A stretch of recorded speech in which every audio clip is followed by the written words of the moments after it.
ಕೂತುರಿಲಾ ಪ್ರೇಮೈ ಎದನಲ್ಲೇ ತೀಗವು సహనంలో భువి నీవు త్యాగంలో రవి నీవు అనురాగంలోన నీకేవి సాటిరావు మహిళా నీకు జోహారు మహిళా నీకు సరిలేరు మహిళా నీవు మహిళోనా తిరగాడే దేవతవు చరితలు మరువని వీర నారి నువ్వు గగనము పెగిసిన జ్ఞాన భావుటవు జగతిన గెలువని రంగమంటూ నీకేది లేదు వనిత పలుకులు నడకలు నేర్పే పంతులువు బ్రతుకను రథముకు సారథేగనువు మగువని మనకు కరుండకుంటే సృష్టికేది భవిత ఏటా జరిపి వేడుకను ఆటా మనకు చెబుతోంది అంతర్జాతీయ మహిళా దినోత్సవ నమస్సులు.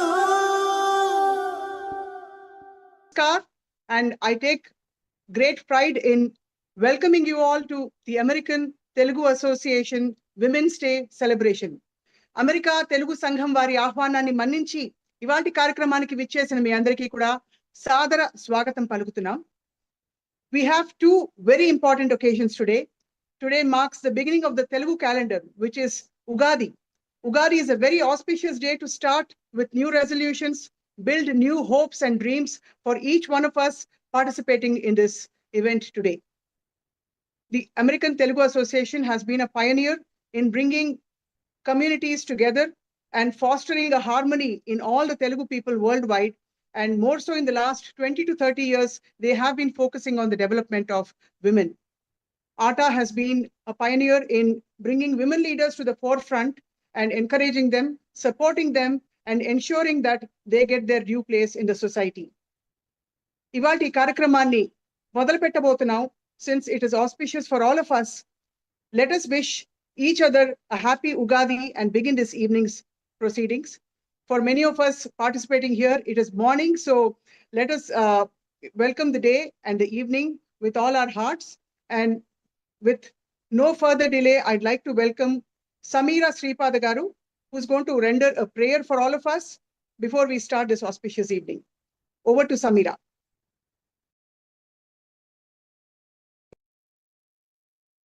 అందరికీ నమస్కారం. నా పేరు సమీర శ్రీపాద. నేను ఈరోజు పాడబోయే పాట ఓంకార రూపిణి కాత్యాయని ఆనంద భైరవి రాగం.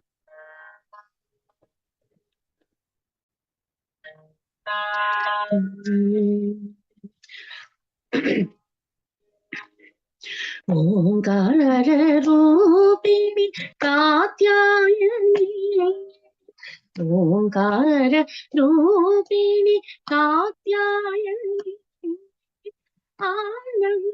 ఆనందకారిణి శుభదాయని ఓంకార రూపిణి కాత్యాయని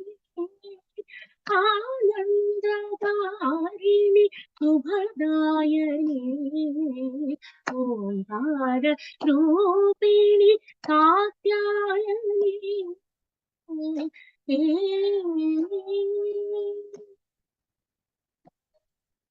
భవాని వాణి శ్రీ మహాలక్ష్మి అనంత రూపిణి ఆనందకారిణి భవాని వాణి శ్రీ మహాలక్ష్మి అనంత రూపిణి ఆనందకారిణి శంకరి శాంభవి కరుణా సాగరి శంకరి శాంభవి కరుణా సాగరి అఖిలాండేశ్వరి శ్రీ పరమేశ్వరి శంకరి శాంభవి కరుణా సాగరి అఖిలాండేశ్వరి శ్రీ పరమేశ్వరి రామ పని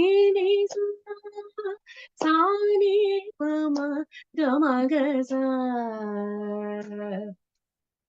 ఓంకార రూపిణి కాత్యాయని ఆనందదారిణి శుభదాయని ఓంకార రూపిణి Katyayani.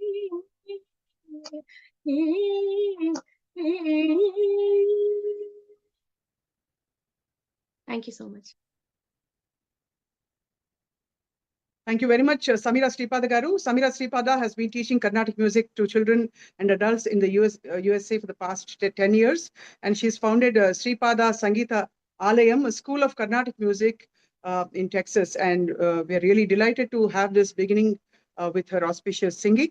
We are actually very, very honored to have the presence of our chief guest, Ms. Smriti Irani ji, who is very well known worldwide, and she's emerged as one of the most powerful women in the country in the last more than a decade.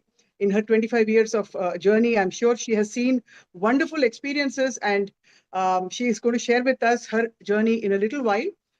Welcome, Smriti Irani ji. And I also would like to extend a warm welcome to all the distinguished guests, panelists, who are all very accomplished in their own right in various journeys of life. And before we introduce all of them, I would like to welcome Shri Jayant Challa Garu, who is the president of the American Telugu Association. Prior to becoming the president of ATA, he was on the board and as a trustee and the business committee chair and advisor. He was co-founder and CEO of ACE Info Solutions, a government contracting IT company with almost 1,000 people in his team.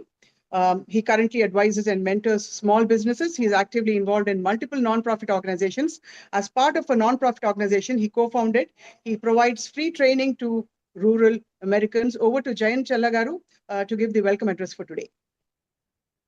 Thank you, Andy. Andarki namaskaralu. I have a warm thank you, Swapna Garu, for the kind introduction. Andarki happy Ugadi celebrations, and wish you all happy International Women's Month. Especially thank you to the chief guest and all the guests that have come here. First, I would like to thank all organizers, speakers, and panelists for putting together this virtual event in a short time. Just 2 minutes, I want to introduce ATA. The American Telugu Association, founded in 1990, is the second oldest national Telugu organization in the US. It has been serving the Telugu community in the United States for the past 35 years. The main purpose of the organization is to assist and promote literary, cultural, educational, socio-economic, health, and community activities of the people of Telugu origin and exchange of students and scientists between the United States, India, and Canada. The Telugu community is the fastest growing community in the United States. Right now, the Telugu population in the US is estimated to be at 1.5 million people. Close to 25% of the Indian Americans in the US are of Telugu origin. Telugu folks represent a cross-section of the community: entrepreneurs, business folks, technical experts, doctors, etc. The people are running, Telugu folks are running companies such as Microsoft, Adobe, IBM, just to mention a few. Every year, about 60,000 students and 10,000 high-skilled immigrants of Telugu origin are coming into this country. ATA, with a membership of 20,000 people, has a strong organization to serve the 1.5 million Telugu Americans in the US. It has a 6-member executive committee, a 31-member board of trustees, and nearly 400 office bearers, including standing committee chairs, members, and regional coordinators, directors, etc. And women represent a large portion of this organization. Women's Day celebrates the social, economic, cultural, and political achievements of women, while also advocating for gender equality and raising awareness of the ongoing challenges. The speakers and panel members for this virtual Women's Day are planned to achieve this goal. ATA is the pioneer in celebrating International Women's Day in the Telugu community in the US. We've been celebrating Women's Day for the last 16 years across the country in over 15 cities. The Women's Day programs include competitions, sports events, health seminars, business seminars, cultural and literary events. We honored and felicitated women who made significant contributions to the community, not only in the US, but we are also conducting events in India to encourage women empowerment. We visited multiple women colleges and rural areas in India to achieve this.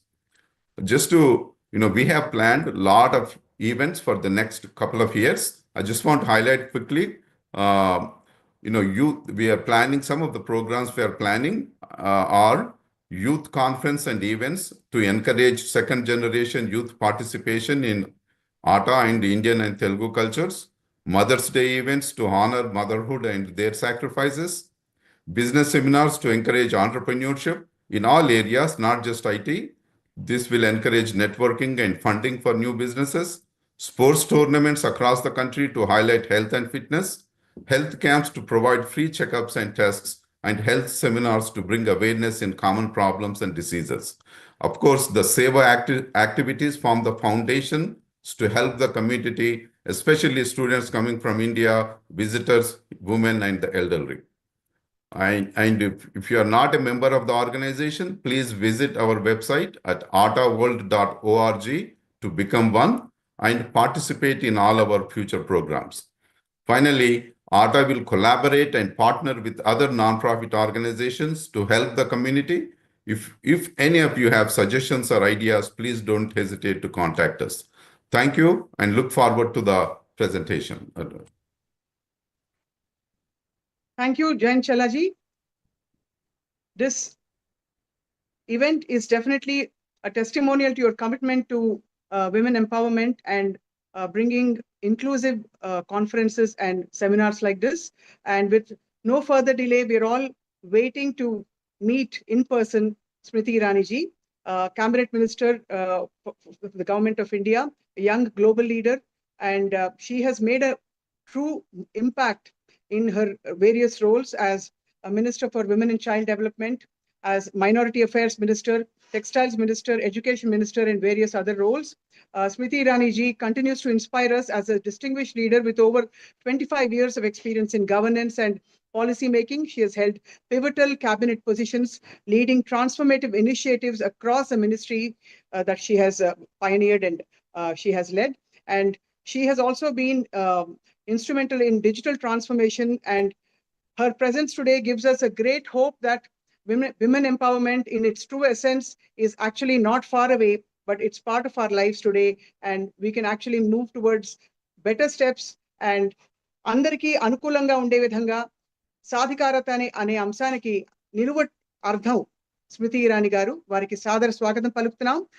I request our chief guest Smriti Irani ji to please address us and share her experience throughout this 25-year journey. Ma'am, over to you. Thank you so much. At the onset, let me give my gratitude to the American Telugu Association for being kind enough to invite me on this day where you celebrate the new year. Ugadi greetings to the 1.5 million Telugu people in the United States of America and those across the world.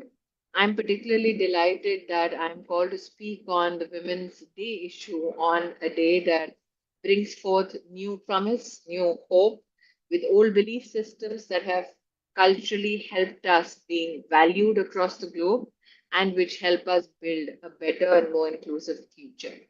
I normally am not very well positioned to speak about my journey in solitude, and I'm very habituated to a conversation.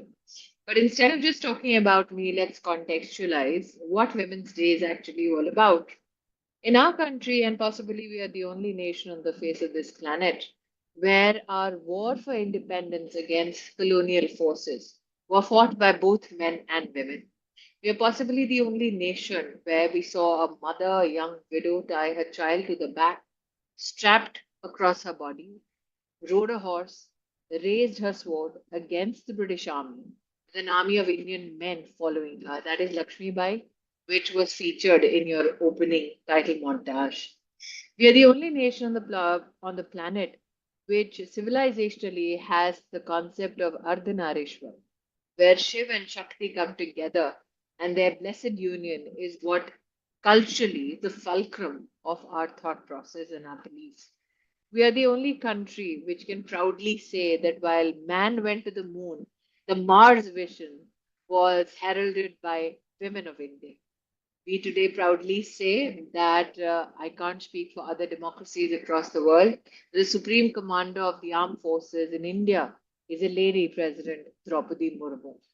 That today we have 1.5 million Indian women who serve in panchayats elected through local elections in governance bodies, that we have the highest number of women now serving in Indian parliament.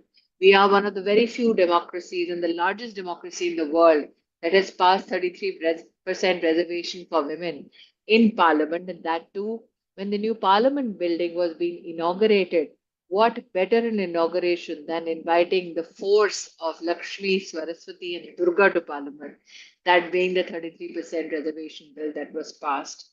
India has also evidenced what it means to invest in women. If you all remember, in the year 2014, Prime Minister Modi wanted to ensure that no Indian is unbanked, that every Indian has an association and an engagement with financial institutions across the country. And that is why, in less than 3 years, over 500 million Indians under Jan Dhan Yojana could open their bank account. Proudly, I say that 250 million of those were Indian women. And 66% of these bank accounts that were opened were in rural and semi urban India. What transpired was nothing less than a revolution. We all know that the government of India formulated something called a Mudra loan. Mudra was not a gendered instrument. However, 300 million loans were given to women who wanted to start their own enterprise but had no money or no asset that they could leverage as collateral. Today, women on this panel will be extremely proud to hear that women who took loans for SMEs, for basic small businesses, in fact, serviced their credit so much and so well that NPA in women held accounts is less than 2%, whereas NPAs by men has gone over 3.5%. That we've led very strongly, even academically. With the minute Prime Minister Modi ensured that academic credits are transferable across the country, we saw a surge in women who do PhDs, and that number went up by 99%, which means that while women always had an inclination towards academia, they never had the credit facility as they grew in their professions or in their lives domestically to facilitate their academic pursuits. I'm proudly, as an Indian today, happy to tell you that in the G20, when India had the presidency, we are the only country in the history of the G20 that prioritized women, their leadership potential, and their financial prowess. And that is why, under India's leadership and under India's presidency, for the first time in the history of G20, as the former gender minister of India, I can proudly say that the leadership declaration had a mention for the first time of a women's working group so that issues of women and young girls could be brought to that policy table and solutions could be formulated. Today, we have close to 1.9 crores, that means close to 19 million women who serve in Indian bureaucracy across the country. Today, we have not only women who are leading in the financial and the banking sector, who are not only leading in enterprise, who are not only leading in space technology, who are not only healthcare leaders, but I think the Telugu component of our civilization can proudly say that even innovators and those who push the envelope in terms of frugal innovation, many of them come from India and many of them are women. Ironically, it is said that the Women's Day has a very interesting history. It was first proposed to be celebrated by no other than Lenin, who in 1922 said, "Why don't we celebrate women who took part in the 1917 Russian Revolution?" Ironically so, then Europe broke out into activism, and women across Europe then agitated so that they could get an equal right to vote as men in their countries. And somebody in the UN in the 1970s who said, "Why don't we dedicate one day to women?" And when everybody got together, especially the men, they thought, what is the day that Sunday falls on? That Sunday was the 8th of March, and that is how Women's Day came about. Now, for us Indian women, we can proudly say that while many countries, and especially the country that I'm addressing right now, may never have a woman who contributed to writing the constitution, we in India can proudly say that 15 women helped write our constitution. And when the constitution was brought to life, men and women in independent democratic India had equal rights with regards to voting. Today, much has happened in the legislative journey of India. We've had laws which have been brought to the fore, and change has been affected so that women's rights can be protected. But we all know, as men and women, that no country on the planet has reached the utopian stage yet where we are bereft of crime against women. That is a process that we as citizens globally so are working towards, and I'm hopeful that India can give one of those solutions. It is ironical even yet when India speaks of legislation, we see that legislation for sexual harassment at workplace came in the year 2013, and I was in opposition there, and I spoke about it and spoke of the irony that civilizationally, if you look at Arthashastra, that had punishment for harassing women at work, and we legislated thousands of years later. So much can be said about women and civilizationally, how much women in our country, in terms of rights, in terms of endeavors, have enriched our history. Much can be celebrated today as to how many women now are at the forefront of how many small revolutions in technology, healthcare, and administrative services. I can only hope, as an Indian woman, that we are making a level playing field for girls to follow suit. And also, we are that indicative hope to the rest of the world that don't look at only women's emancipation. As Prime Minister Modi says, it is women led development that will ensure global equity. So, from the land of culture, from the land of Ardhanarishwar, from the land of Lakshmi Bai, happy Women's Month.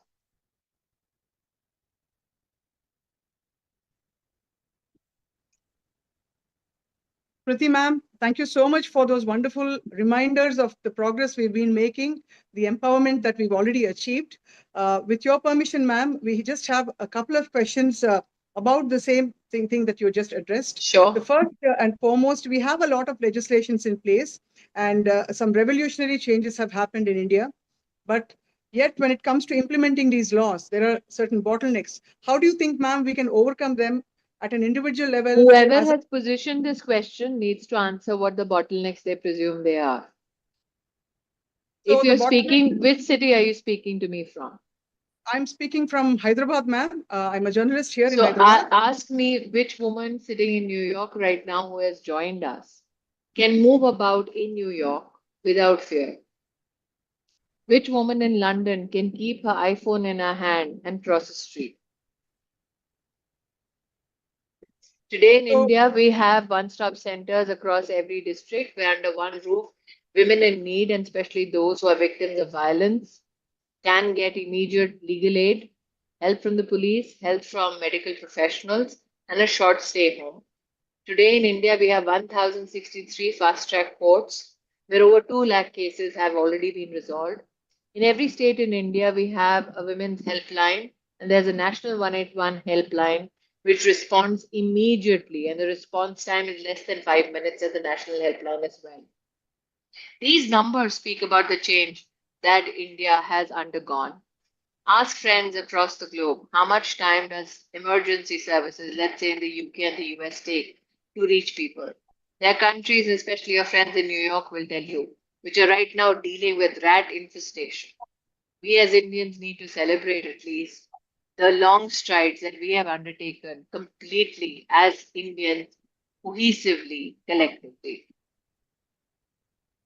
Priti ma'am, there's a question from the audience asking about how financial empowerment can be facilitated further to those coming from marginalized societies, especially as policy in India.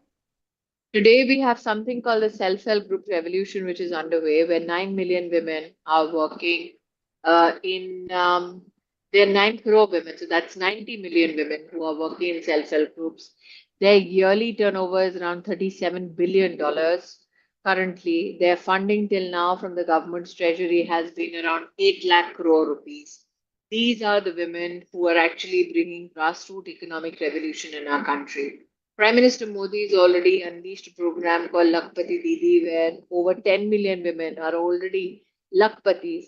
I think as Indians, we can contribute to making that Lakpati Didi a Karodpati Didi. And for that, you need to introduce women to technological tools, help them understand certification and compliances if they want to engage deeper in their domestic market, or help them understand how to identify global, international, and emerging markets for their products, and where those ladies who are into manufacturing of products, what can technology do to enhance productivity of their particular product line, or how can you help design the product better so that it finds a wider market.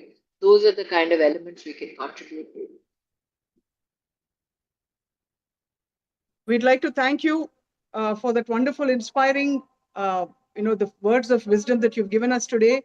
And I'm sure, looking at you as a firebrand woman who has inspired us all through the last couple of decades, ma'am, we hope that we see many more leaders like you in the parliament, in members of legislative assemblies, and in various other capacities. We thank you so much for your presence, ma'am. Thank I you. request Jayant Chalaji to please give his thanks to our chief guest, Smriti ma'am, today.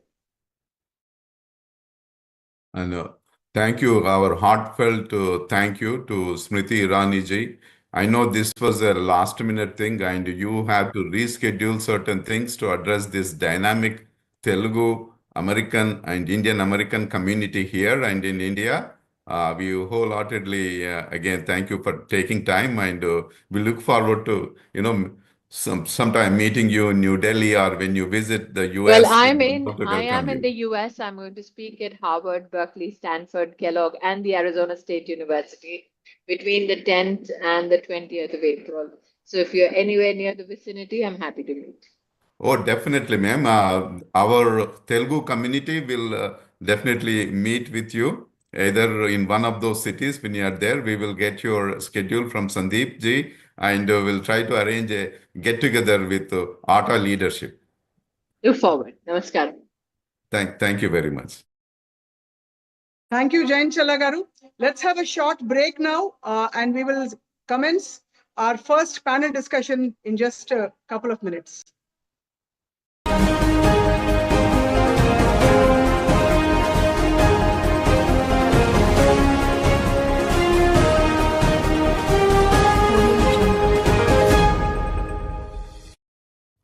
అమ్మై బ్రతుకిస్తావు ఆలై జతకొస్తావు కూతురిలా ప్రేమై ఎదనల్లే తీగవు సహనంలో భువి నీవు త్యాగంలో రవి నీవు అనురాగంలోన నీకేవి సాటిరావు మహిళా నీకు జోహారు, మహిళా నీకు సరిలేరు, మహిళా నీవు మహిళనా తిరగాడే దేవతవు. చరితను మరువని వీర నారి నువ్వు, గగనము పెగిసిన జ్ఞాన భావుటవు, జగతిన గెలువని రంగమంటూ నీకేది లేదు వనిత. పలుకులు నడకలు నేర్పే పంతులువు, బ్రతుకను రథముకు సారథేగనువు, మగువని మనకు కరుండకుంటే సృష్టికేది భవిత. ఏటా జరిపి వేడుకలు ఆటా మనకు చెబుతోంది అంతర్జాతీయ మహిళా దినోత్సవ నమస్సులు.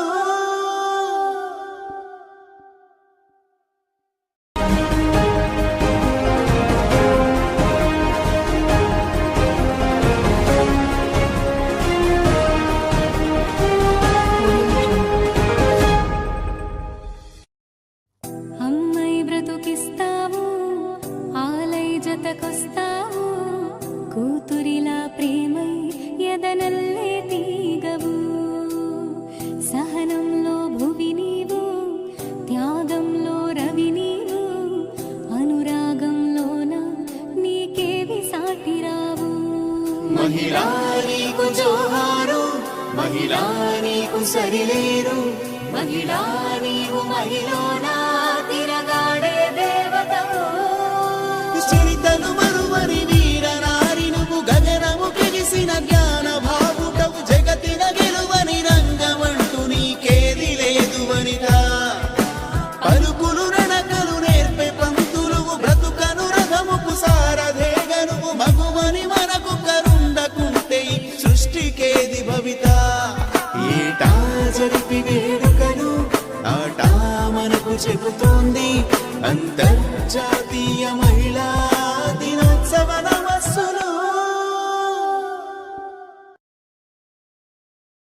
Once again, ladies and gentlemen, I welcome you all to this virtual Women's Day celebration happening, which is being organized by the American Telugu Association. As the commencement of our first panel discussion about women in public service, I'd like to introduce the moderator, a distinguished, empowered woman herself, who sets an example of how women can break free and cross boundaries and achieve so much during their journey. I'm delighted to introduce Dr. Srilekha Palle as a healthcare executive driving performance and innovation across major healthcare systems in DC, Maryland, Virginia. A prominent Asian American leader in the Commonwealth of Virginia, Dr. Palle is actively engaged in cultural, religious, business, and political initiatives across the region. She currently serves as chair of the Virginia Asian Advisory Board, appointed by Governor Glenn Youngkin, and continues to head and lead efforts that strengthen community engagement and representation. I now hand over to Dr. Srilekha Palle to introduce our distinguished panel members today and commence the discussion. Thank you so much, Swapna Garu. Namaste to everyone. It is my absolute pleasure to introduce our Maryland Lieutenant Governor Aruna K. Miller. Aruna mana Telugu bidda, so it's a proud moment for all of us that she's here and she would like to provide, she was invited to provide us some remarks. Aruna K. Miller is the 10th Lieutenant Governor of the state of Maryland. She was born in Andhra Pradesh, India, and she immigrated with her parents to the United States at the age of 7.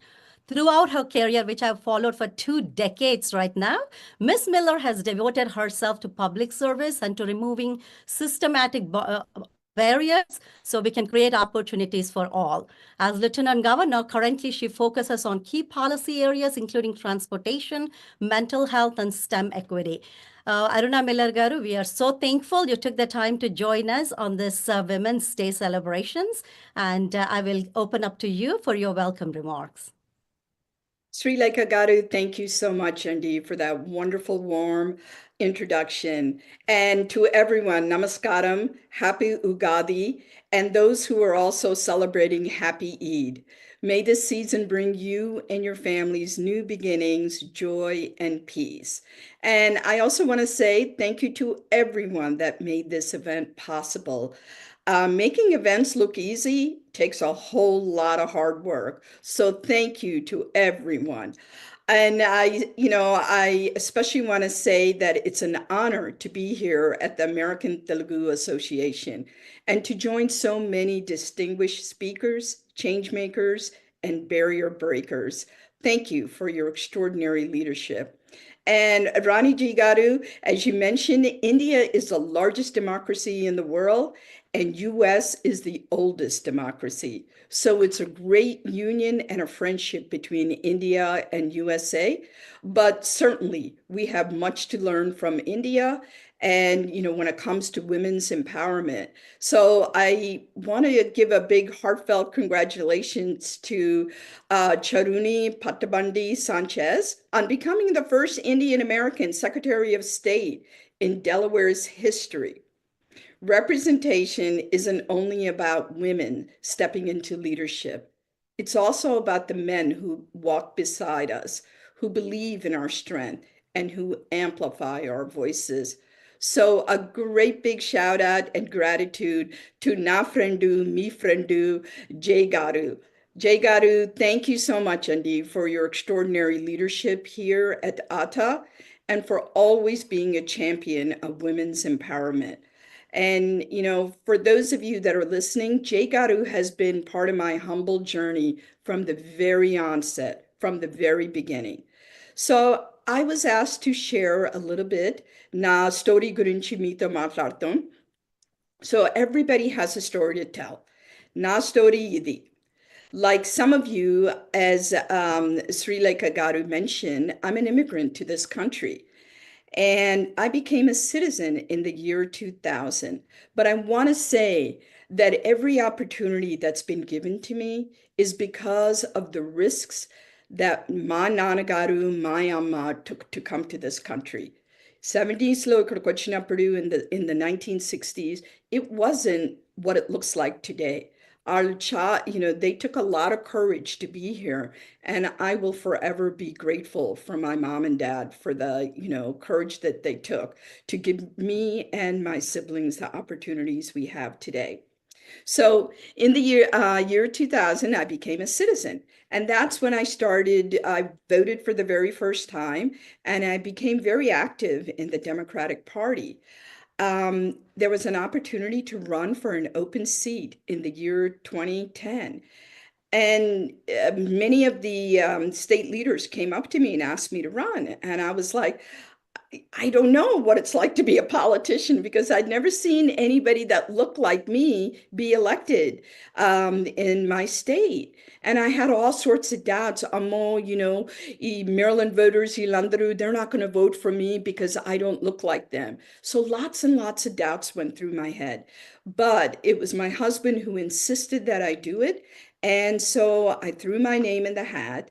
And fortunately for me, I did end up winning the election and became the first Indian American woman to ever be elected in the Maryland General Assembly. So here's what happened to me. As many of us as women know, we get all sorts of people that'll step in the way and will tell us, are we doing the right thing? I had wakaina na దగ్గరకు వచ్చి ఏమన్నాడంటే, ఏంటి, what's a nice girl like you doing in the business of politics? ఆయనకు చూసి నేను అన్నాను, obviously you've never met my 3 daughters. They'll tell you I'm not that nice. And second of all, the business of politics is every one of our business, right? So the second time I ran for office was in 2018. Appudu, I ran to run for Maryland's Congressional District 6. Soon as I put my name in the hat, I want you to know Jay Garu and many of our Telugu community immediately got behind me. Again, so very grateful. But one of my opponents said to me that he would bury me in his money. Well, there was 8 candidates that ran. I wasn't buried. I came in second place. And while I didn't win, I sure made this gentleman spend a whole lot of money.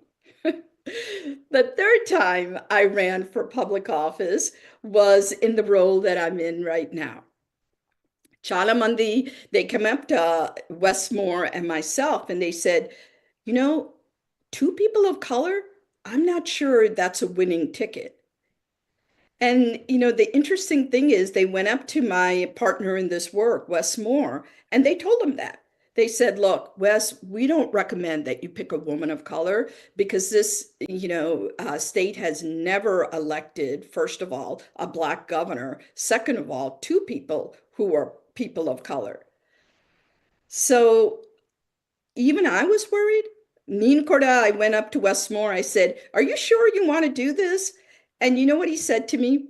He said, if people aren't going to vote for our ticket because there are 2 people of color on it, they were never going to vote for were never going to vote for me anyway in the first place.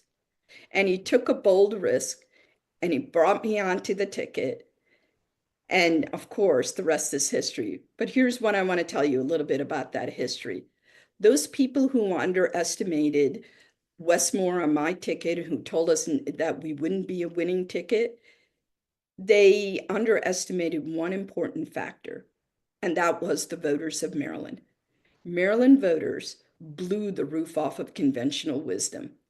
Maryland voters went on to elect the first Black governor in the state's history and the first Indian American lieutenant governor in the state's history. And they gave the Moore-Miller ticket the largest percentage of votes of any gubernatorial ticket in Maryland's history. And they handed the nation the current and only Black governor right now, and the first Indian American lieutenant governor, and Here's the thing. They handed the nation the first Black-brown gubernatorial ticket to ever win in the history of the United States. So I want to remind all of you as women that are here that history isn't made by cynics, critics, and doubters. History is made by believers. So believe that you are enough, just as you are, no matter your gender, your skin color, your professional background, your socioeconomic background, your religious preference. You are exactly who you need to be. And as you walk through life, look, life is going to give us our setbacks, but here's the thing, it will also give us our comebacks. So as you go through life, try to lift others up as much as you can each and every day, because it's not about being the first. That's never the assignment. The assignment is breaking down walls and creating space where everyone can live their authentic lives. Fighting for women's rights and our empowerment means that when you walk into spaces that don't look like you, it's not a sign that you're not meant to be there. It's a force telling you that you need to be there to complete the space. These spaces need you. They need you to make these spaces bigger, not smaller. And no matter how scary it feels, they need you there to right the wrongs. So this is the advice that I offer to all the women that are on this call. Don't just step out of your comfort zone. Live outside of it as much as you possibly can. Trust me, it'll be worth it. Growth, opportunities, and friendship, and knowing your own power can only happen if you're willing to do things you've never done before. And remember, growth and comfort can't ride the same horse. So get comfortable with being uncomfortable if you want to achieve women's empowerment. And the most important advice that I can offer is that to encourage you, no matter what your role is, whether you're a physician, a business owner, an educator, no matter what, please put service as a central part of your life. You see, when we serve, we shift from a life of consumption to a life of contribution, from a life of me to a life of we. It is said that the two most important days of our life are the day that we're born and the day we discover why. When you discover that second most important day of your life, and that is when you learn the purpose of your life, you'll find that life opens up in ways you could have never imagined. So please share your talents and your authentic self with the world, and believe that you are enough, and trust Devaru and the universe. Thank you. Lieutenant Governor Aruna Miller, you gave me goosebumps at certain point. Again, I have to repeat and say you are our Telugu Bidda. I have seen you in power and not in power for certain days, but you always have been super open, super inclusive, always coming on when possible and giving your remarks and inspiring other women. We thank you for your service, and I'm glad you said service is always going to be the motto, because we are moving next to our wonderful panel where we will be talking about women in leadership and public service. Again, thank you, Lieutenant Governor Aruna Miller Garu. Hope to see you shortly some other time. Thank you again. Bye-bye. Bye. Everyone, it's truly a pleasure to welcome all of you to the next powerful conversation that is focused on leadership, service, and transformational impact.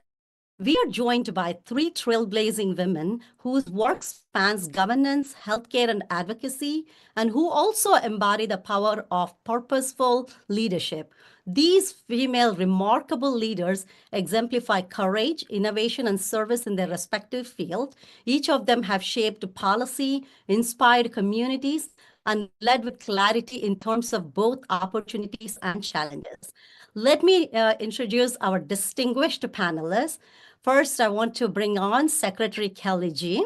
I have the pleasure of working with Secretary G. I've seen her great work. She is our Secretary of the Commonwealth of Virginia, whose career spans legislative leadership, public policy, and executive governance. Next, I would like to invite Dr. Apurva Ramaswamy. She's a physician, surgeon, researcher, and also an advocate who champions patient-centered care and brings a deeply human approach to medicine and public advocacy. Last but not the least, Secretary Sharini Patibanda Sanchez. She is the Secretary of State for Elevate that Aruna Miller was talking about, a leader whose work in law, land use, and state governance has broken new ground in inclusion and administrative reform. Before we dive into the discussion, I would like to invite all three panelists to briefly share their opening remarks. I will start with Secretary Kelly G. We'll move on to Dr. Ramaswamy and then Secretary Sharini Patibanda Sanchez. Secretary G.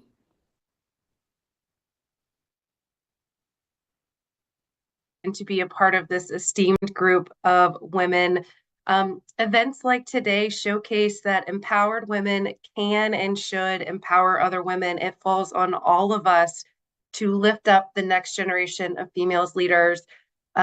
March, generally celebrated as Women's History Month in the Commonwealth, is about celebrating women, honoring your achievements, and recognizing the resilience and strength it takes to make the impact that all of you do on your families and communities and workplaces every day. I have been a female in a leadership role for about a decade now, and what I have learned is that women are naturally good leaders. We show up to work with empathy, we show up authentically as ourselves, and with a level of self-awareness that makes us good managers and good executives. And when I was a young executive, I naively thought that because I sat at the head of the table, I had to know the most. And that very quickly paralyzed me and humbled me. And I've learned over the years that my success is measured by the success of those around me. So surround yourself with people that make you smarter and challenge you and share a commitment to excellence. And today is a perfect example of that. Thank you for having me.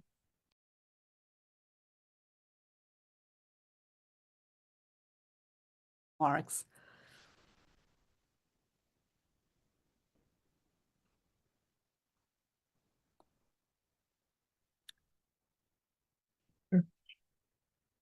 Hi, hello. Well, thank you. Thank you so much for having me. I am so honored to be here with this whole panel. It's been so exciting, this whole journey for us, our family. So a little bit about myself. I am a physician, surgeon. I'm a throat surgeon at Ohio State. I treat patients who have swallowing disorders. It's an extremely underserved problem. I'm one of very few people in the world, in fact, who do this because of historically, we just have not paid attention to quality of life and these issues in patients. And this has been something that's been a huge loss for so many of us who, if you think about what we do when we're in the holidays, when we spend time with our families, it's usually to sit down to a delicious meal and talk to our families. And those are the problems that I have the honor of treating for my patients who've often gone through cancer and all kinds of other health problems, and now are unable to eat, unable to communicate with their families. And at the Ohio State, I am able to treat our patients and often get them eating, get them communicating again. When I was a child, I'm also an immigrant. My family moved from Kanpur, India when I was 4. And we came to this country. My father's also a surgeon. We came to this country with the philosophy of you keep your head down, you work hard. And with those kind of immigrant mentality, you can get ahead in this country and make a difference. And that's really been the case. This country, the United States of America, has given us so much in terms of being able to accomplish, not just as immigrants, but for me as a woman, being able to accomplish so much in just a few years. That said, I think the mentality of keeping your head down and doing what you need to do has kind of blinded us over the years from the things that we need to do. Sometimes we need to look up and see what's going on around us and make a change. And I'm so honored. My husband, Vivek Ramaswamy, has really opened my eyes to that need in so many ways over the course of our time together. We're celebrating our 10-year anniversary this year. And what I've learned from him and from the journey that we've had as a family is that you really need to be able to look around and then make those changes, because those changes will affect you, your family, the people you love, the people you care about. So if you're not able to make those changes as immigrants, as people who come from different backgrounds, that's our responsibility as Americans, just as much as anyone else. And so I'm so proud of the people who are on this panel with me who have done that in so many different ways. And I'm so excited to be able to speak to everyone. Swami, coming from a rehab medicine background, I really know what you do. I think I know, and I know how much patients appreciate your services. Let's move on to Secretary Panda Sanchez, another pioneer right now, another trailblazer for us. Secretary, your opening remarks, please. Thank you so much. Namaskaram, everyone. Happy Ugadi, Eid Mubarak. I was so honored to be invited to speak today and to be referenced by Lieutenant Governor Miller. Like Lieutenant Governor Miller, I'm also Telugu. I was born here in the United States, but my parents are from Hyderabad, and I'm the proud granddaughter of two grandfathers who really, I think, are the inspiration for my public service. Dr. A.S. Rao, who founded the ECIL company in Hyderabad, is my maternal grandfather, and Dr. Madhava Patibanda, who is a Telugu scholar, is the father of my father, and actually wrote a book named Charani, and I was named after that book, never having received the opportunity to meet him as he passed away before I was born. So I do think a lot about my grandparents and their struggles in India, and use that as my inspiration for service. I'm an attorney. I was born and raised in the great state of Delaware. My parents immigrated to Delaware from India by way of Indiana, actually. And then I went to Los Angeles and practiced law. I was in land use and administrative law and government affairs attorney before returning home to Newcastle County, where I was born and raised, to serve as the economic development director. And in that role, which was actually, I came back to Delaware during COVID, we were really struggling to help our working families that were shut out of jobs. We were trying to help mothers who were scared to seek healthcare for their children because of the risk of COVID and other diseases. And I had an opportunity to work on a nurse family visiting expansion in Newcastle County, where we used federal dollars that came from the Biden administration to expand the opportunity for mothers to receive nurse home visiting. These are essentially Medicare mothers or Medicaid mothers who are living in poverty, and they would have access to a free nurse who would come to their home and do checks on their children as well as themselves to make sure that they were doing well. And these are evidence-based, outcomes-based programs that we were trying to expand in Newcastle County, because as the economic development director, we know that women contributing to our economy is really the backbone, and we must empower women to be able to care for their families and work when necessary. I then had the honor of being appointed by Governor Matt Meyer to be Delaware's 81st Secretary of State. And today on International Women's Day, I'm one of 3 women who ever served in that role, and I'm the first Indian American to ever be a Secretary of State in Delaware. So I'm incredibly proud to serve in this capacity and represent my community as an appointed official in the state of Delaware. We have been working hard to, combat some of the challenges that we're facing right now, but all with the eye of service and bringing resources and aid and help to our most deserving and underserved population in our state. So thank you so much for having me. I mean, I think everything you said resonated, especially the service is really resonating to me here. So let's go ahead and begin by exploring the early sparks that led each of you to where you are today. I am sure there were tons of paths that you had to take to get where you are at this point. Let me start with Secretary G. Secretary G, I've seen you over the past few years. You've served across multiple branches of Virginia's public sector. You went to the legislative halls. You were at an executive leadership helm. What catalyzed your interest in public service, and how has those diverse experiences shaped your approach to leadership?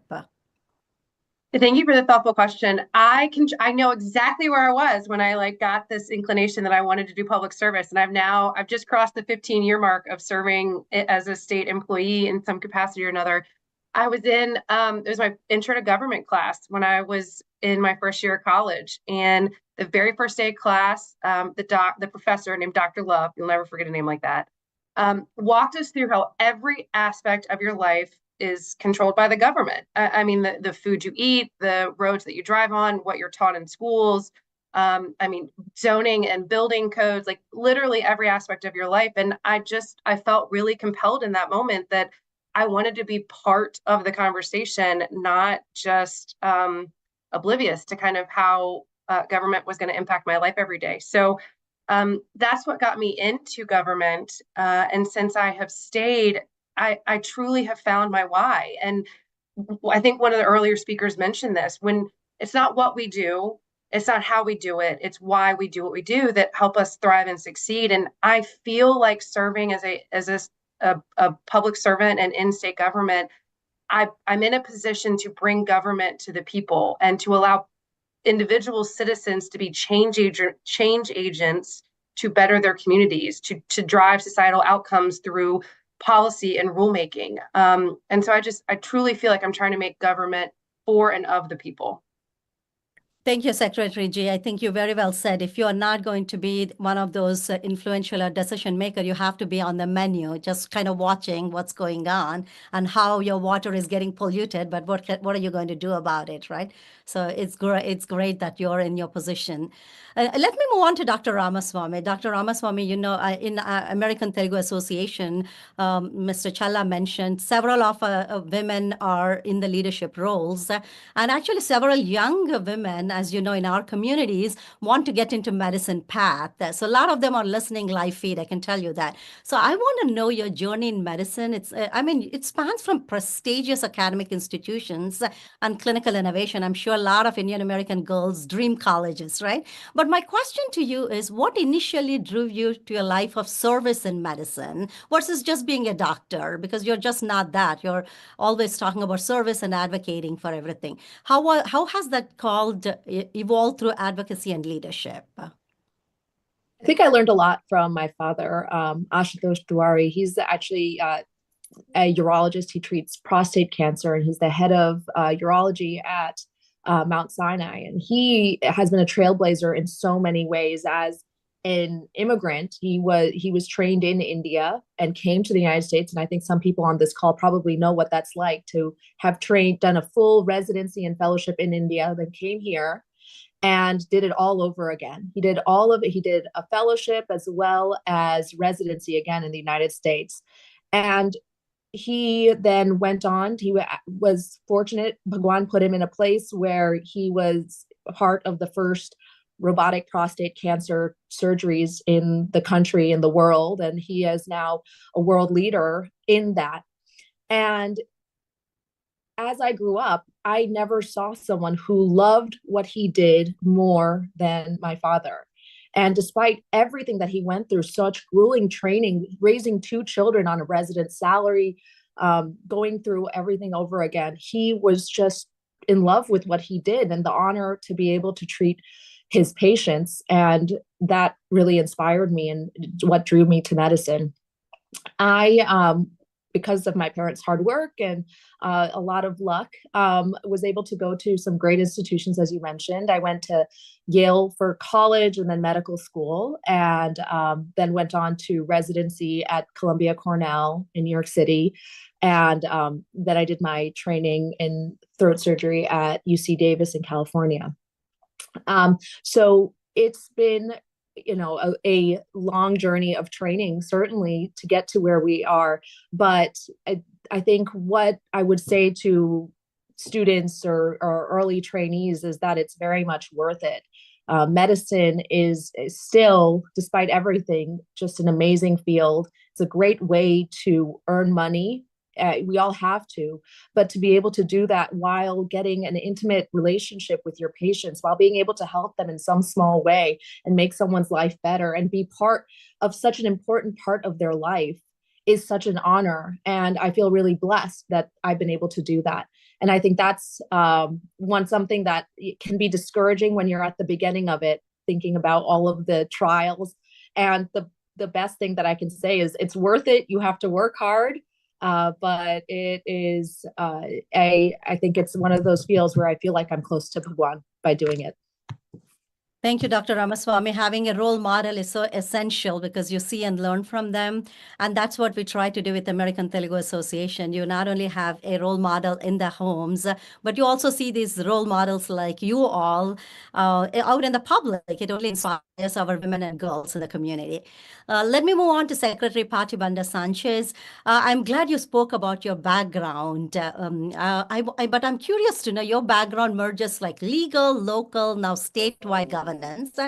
Was there anything that inspired your commitment to this kind of public life? And do you have a leadership philosophy that developed over the years as a female through these transitions of legal, local, and now statewide? Yes, thank you so much, Srilekha Garu, for the question. I do remember when my interest first peaked in public service. I was about 10 years old, and my father was, took me to a rally for a presidential candidate that was coming through Delaware, which is rare because we're a small state. And I was so inspired by everything I watched on TV that year and everything that was happening in our country at 10 that I told my dad, I want to go into public service someday. And he said, okay, that sounds okay, but maybe you should pursue becoming a doctor first. I think a lot of our South Asian parents encourage us to go to medicine. And sadly, I did disappoint my family a little bit by pursuing law instead. I was a economics major at the University of Southern California, and I also took a law and economics class, and that was really the intersection between the law and efficiency and doing things with an economic standpoint. And that class really inspired me to go to law school. So I did work before going to law school, and I think that working as an analyst and just having a job right out of undergrad is very important to having a holistic view of why you want to be a lawyer. I think that can help focus you as you pursue your higher education. So yeah, it was really as a 10-year-old that I thought, I want to do this. And then I thought, well, if I ever want to run for office or make laws, I should probably understand how to write them. And that's why I went to law school. And then I actually started out as a litigator for a small law firm in Los Angeles. And I didn't exactly plan for that to happen. I actually graduated in 2011 during a difficult time in our economy, and it was a difficult time for lawyers to be hired. And so I took I had passed the California bar, so I took the job that I could get. And but before taking that job, I was actually lucky enough to get an internship with United States Senator Chris Coons. And that internship really showed me that public service was where I wanted to be. But like many other students, many maybe that are listening, I had student debt that I had to pay back. So I went to work as a litigator for about 2 years. And then through networking and, connecting with others, I was able to get a job in land use and local government issues in Los Angeles. And as you all know, Los Angeles is the second biggest city in the country, and so local government is sometimes national government over there. So I got a firsthand look at how policies were affecting regular people living in the city of Los Angeles trying to make a living. So we did a lot of work related to housing and homelessness. We were representing clients that were trying to build projects like housing, hotels, and things like that that would offer good jobs to the community. And so with that kind of economic development in mind, I thought, well, this is something I really want to do in my home state. But it did take me a little bit of time to be able to get back to Delaware to serve. I was lucky enough to stay in touch with Senator Coons' office, and Delaware is a small state. We all are connected. We're a state of neighbors.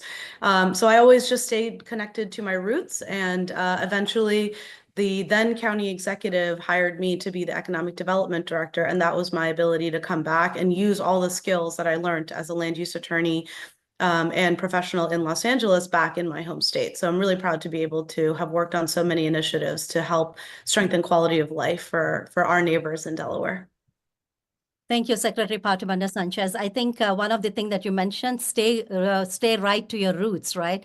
And also keeping up with your network. I mean, you had great relationship with Senator Coons, so you kind of nourished that. I think that's something our women and girls especially has to keep hearing that over and over again, creating the right, good network, good people network, and ensuring that we stay in touch with those good people.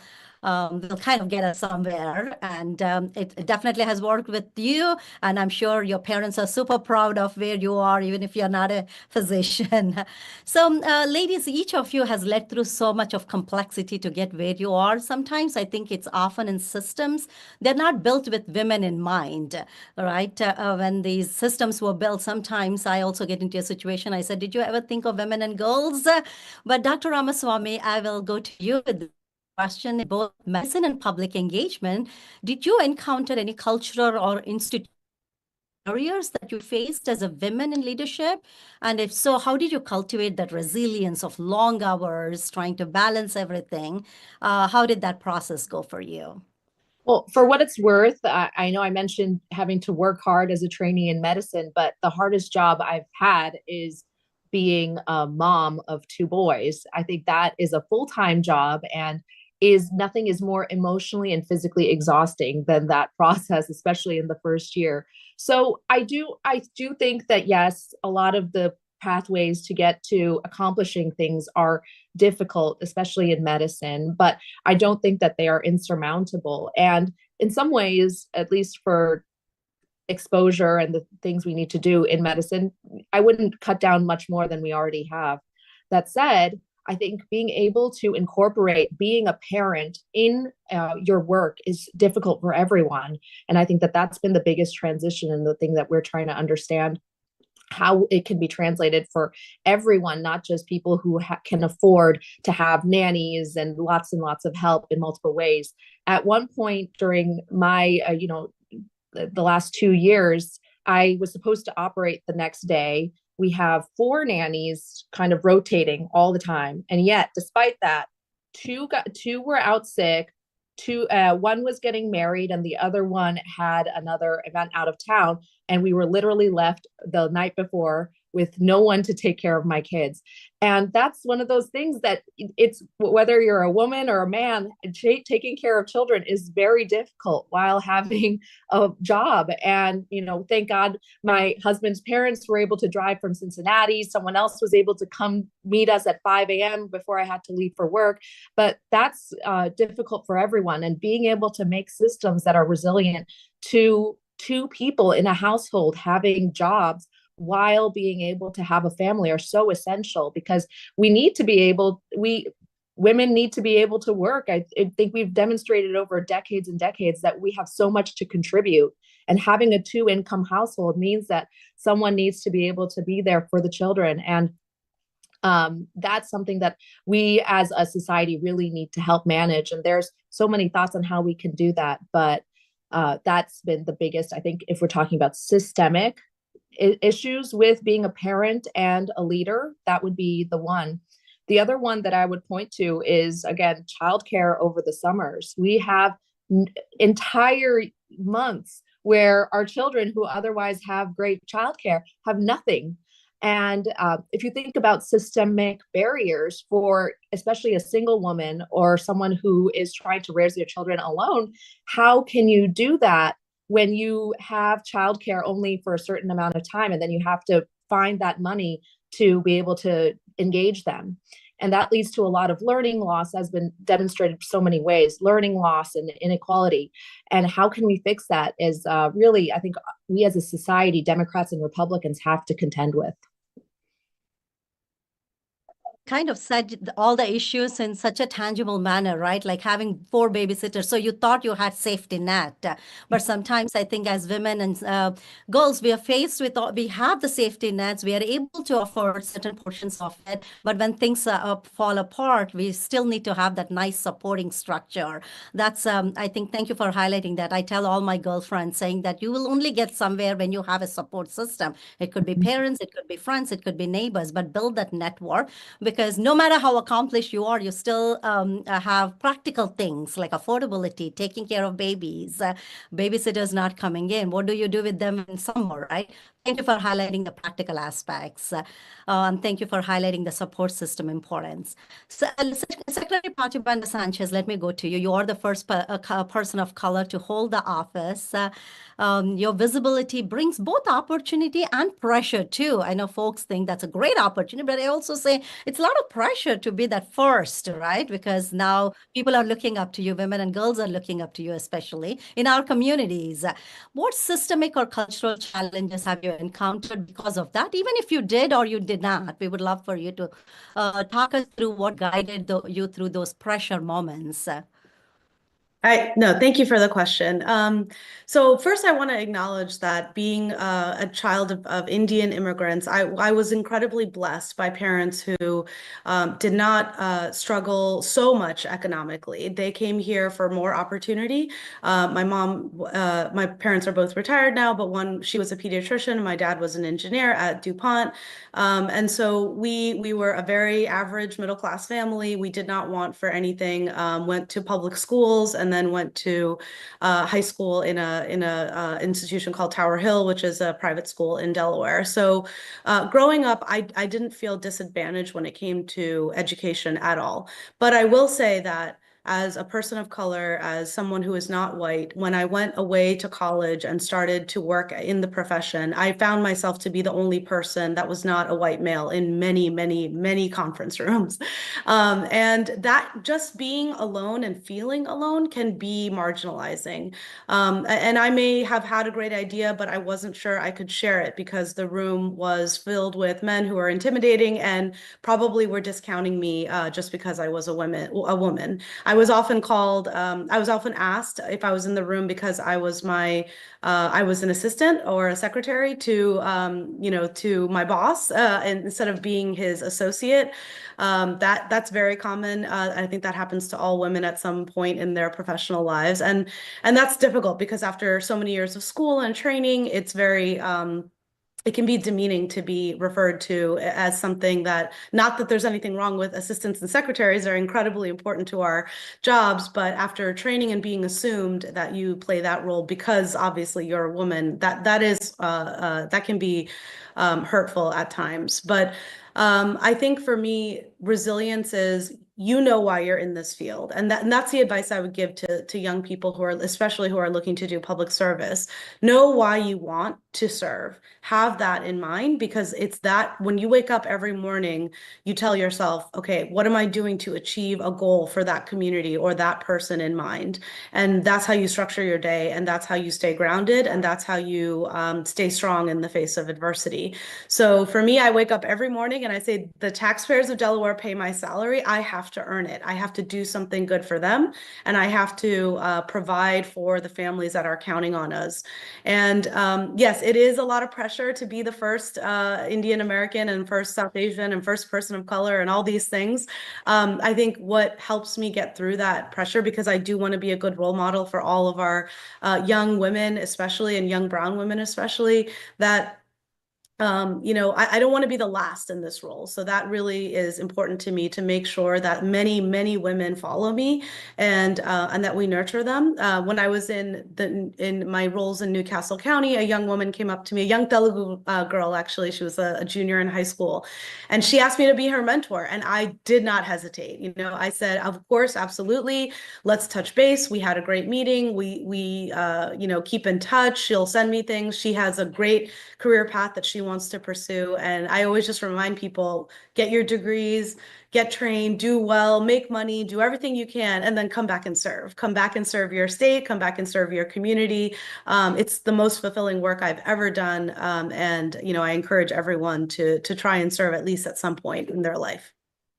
Yeah, no, those are some wise words, Secretary. I know that I even in medical field, I love my nurses and everything else, but I'm the director of my the center. And when folks say I'm the director, they repeatedly ask me saying that, but who is over you in this department? I'm like, nobody. That's me. So I think it takes a while for folks to realize that.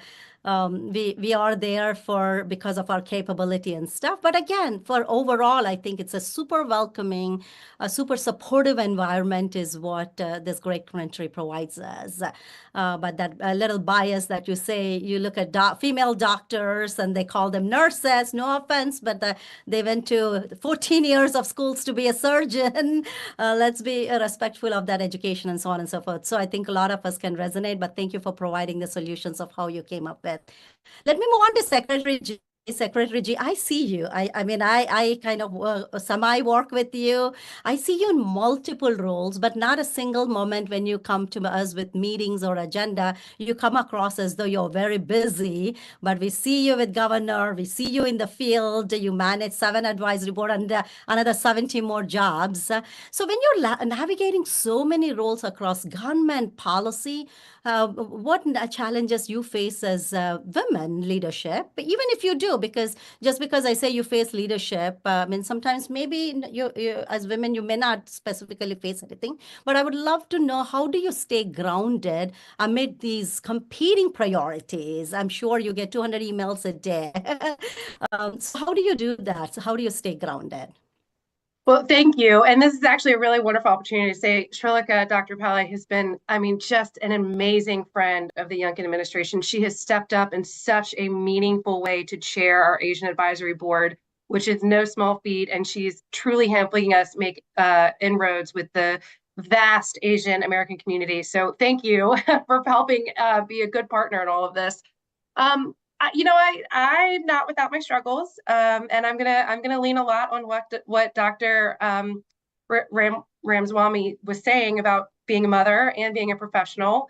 You know, when Governor Youngkin called me into his office to ask me to be Secretary of the Commonwealth, which is the equivalent of Secretary of State in Delaware, I hesitated for only a moment because I'm going through a divorce and I have my kids every other week. I've got twin boys that are 4. And I was really worried that, you know, every other week when I have to leave in time for daycare, or if they're sick and have a fever, it's me that has to be home with them, that was going to inhibit me from doing this job to the best of my abilities and to what it deserved, right? To the level of capacity it deserves. And I'll never forget that moment. And this is a sign of a good leader.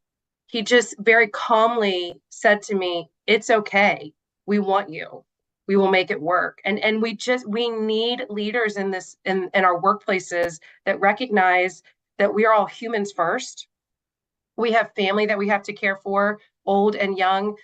We have neighbors and personal, you know, passions that also need to be a part of our lives. And so navigating kind of the personal life and the executive life has been an interesting time for me. Also, Madam Secretary, I also wanted to say here a little bit about what it means to have a seat at the table, which you just talked about. When I was early in my career, and I think we all know politics is sometimes political atmospheres can be this way. I was often the only woman in the room. A lot of my rooms were dominated by older males, and I'm a young female working in politics, and I never wanted to be in the room because they needed the woman's voice. Like, that's not why I wanted to be there. I wanted to be there because of merit and my ideas and my contributions. So while I want to be there on merit, I also think it's incumbent on all of us to not be blind to building a table that looks like the diversity of America. And so we can do that in a thoughtful and meaningful way without diminishing somebody to a singular gender or a race. So. Secretary G, very well said. Thank you. Thank you for those thoughtful messages, and thanks for your great work to this great Commonwealth. I will wrap up by asking one last question to all three of you, the same question. And I would like for Secretary Patibanda Sanchez to go first this time. Is there a core message or piece of wisdom do you hope the audience that are listening, especially women and children, carries forward from today's conversation? I know you guys, through just your journey of life and the way you all answered, if I could have a pen, I would just start jotting down. But I know I'll go back and review this conversation again, because there are so many things that I could just take away as a practical tips. But is there a core message or piece of wisdom as your closing remark you would like our women and girls to take this message from today's conversation? Thank you, Sheila Gagaru. I don't know if it's wisdom, and first of all, Madam Secretary G, thank you for what you said too. I think you hit it on the head over there. You don't want to be in the room because you're a woman, and you don't want to be feel like you're just being asked because of that role. But I can tell you and everyone listening that you deserve to be where you are. It's not because you're a woman, and it's not because you're checking a box for somebody. So first of all, Madam Secretary, I hope we can collaborate. Virginia and Delaware are so close to each other, so I'm looking forward to working with you.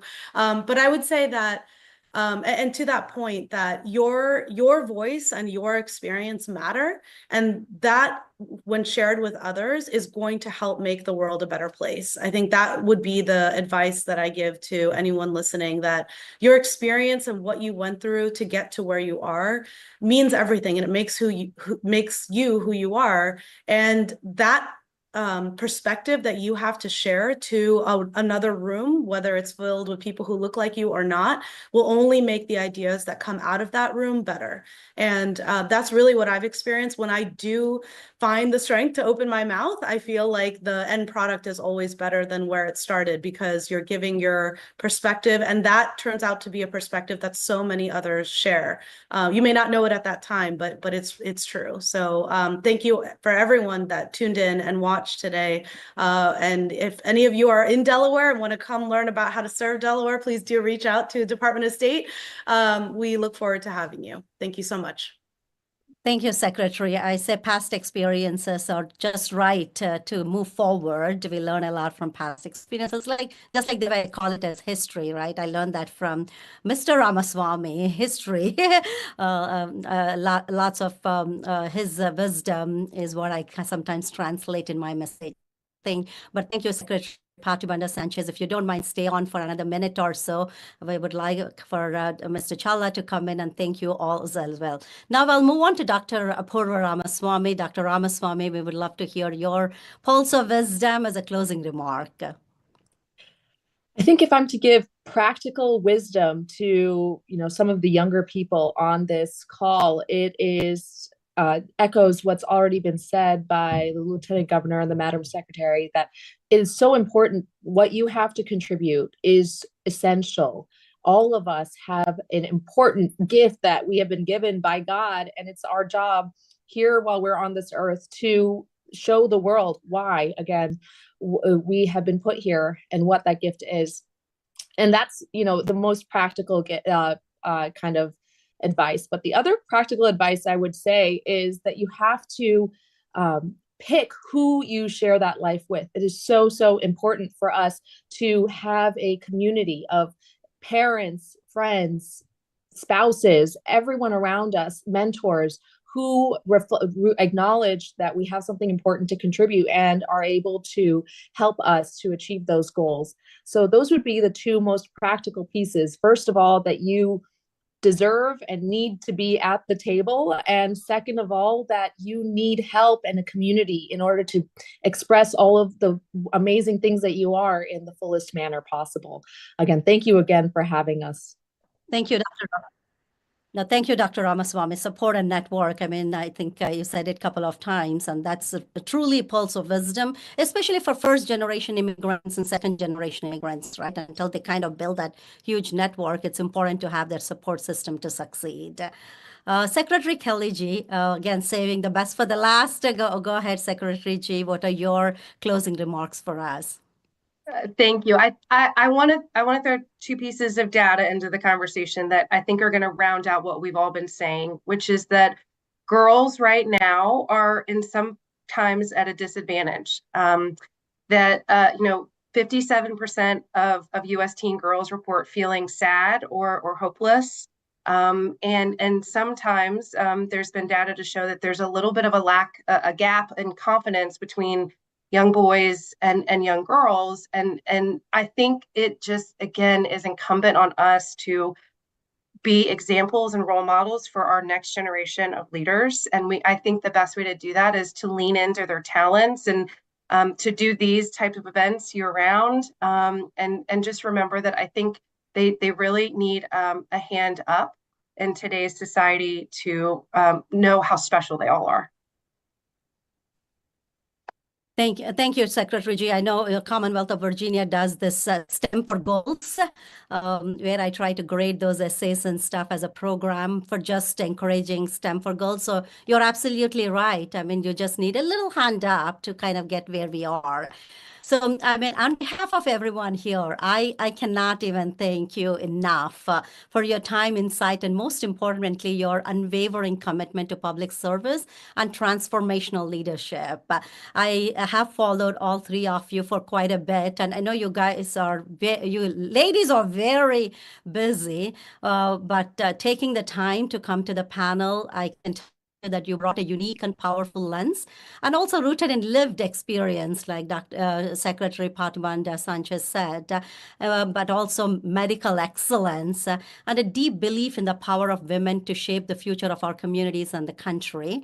I can also tell you that reflections not only enrich today's dialogue, but I'm sure in the future, whoever listens to this panel, you will inspire each of them to lead with integrity, act boldly, and also think bigger. I mean, how can we have a lieutenant governor, 2 secretaries of Commonwealth as females, and an amazing surgeon that went to school for 15 years, staying rooted in advancing our medicine and innovation. Thank you for your candor, your courage, and your service to this beautiful country. We are better because of your voices, and I'm proud that I'm a fellow woman just like you trying to get through in the community. To our audience, both in person and online, thank you for being here. Your engagement, curiosity, and thoughtful participations will make this conversation even more rich. At this time, I'm pleased to hand it over to our esteemed anchor, Swapna Garu, who will guide us through the reminder of programs, but also I would like to invite Jay Challagaru if he has any final things to say to our panelists before we kind of take them off the live feed. Yeah. Who comes to thank our esteemed guests. I'd like to compliment you, Dr. Srilekha Pillai, because you were so eloquent. You were so awesome. In fact, I'm wondering why you're not a television news moderator.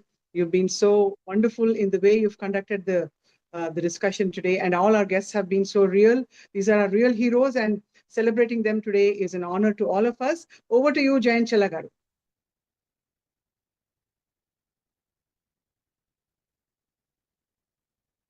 Thank you, everyone. Thank you, everyone. Incredible speakers and great moderation. I'm so honored to have all of you to speak at this ATA Women's Day celebration. Such a great message to daughters like my daughter, Shivani, who is watching, and many other second generation Indian Americans. You know, they can dream big.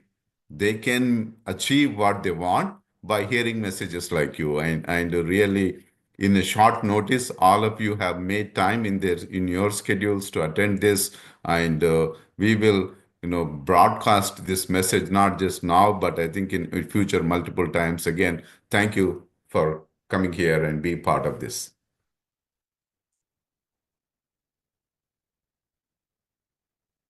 And I know it's been a really, really engaging kind of a discussion, and all of us are sort of getting ready for the next one. Before we get into the next one, why don't we have a really quick break before I invite Dr. Madhavi Battula, who is the next panel moderator, and I introduce her. Let's have a really quick break right now.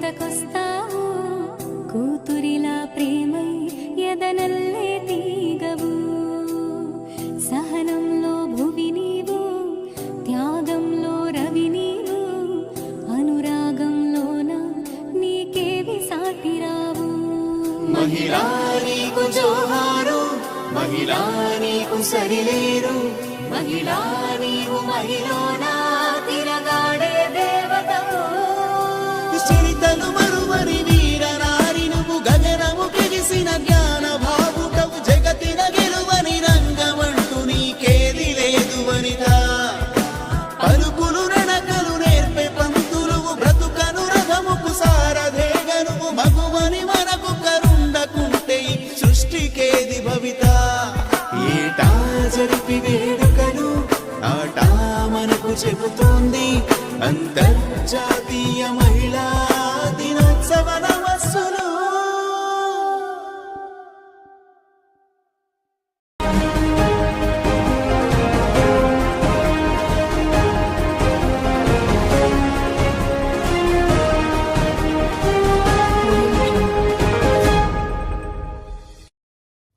అమ్మై బ్రతుకిస్తావు ఆలై జతకొస్తావు కూతురిలా ప్రేమై ఎదనల్లే తీగవు సహనంలో భువి నీవు త్యాగంలో రవి నీవు అనురాగంలోన నీకేవి సాటిరావు మహిళా నీకు జోహారు మహిళా నీకు సరిలేరు మహిళా నీవు మహిళనా తిరగాడే దేవతవు చరితలు మరువని వీర నారి నువ్వు గగనము కెలిసిన జ్ఞాన భావుటవు జగతిన గెలువని రంగమంటూ నీకేది లేదు వనితా పలుకులు నడకలు నేర్పే పంతులువు బ్రతుకను రథముకు సారథేగనువు మగువని మనకు కరుండకుంటే ఈ సృష్టికేది భవిత ఏటా జరిపి వేడుకలు ఆటా మనకు చెబుతోంది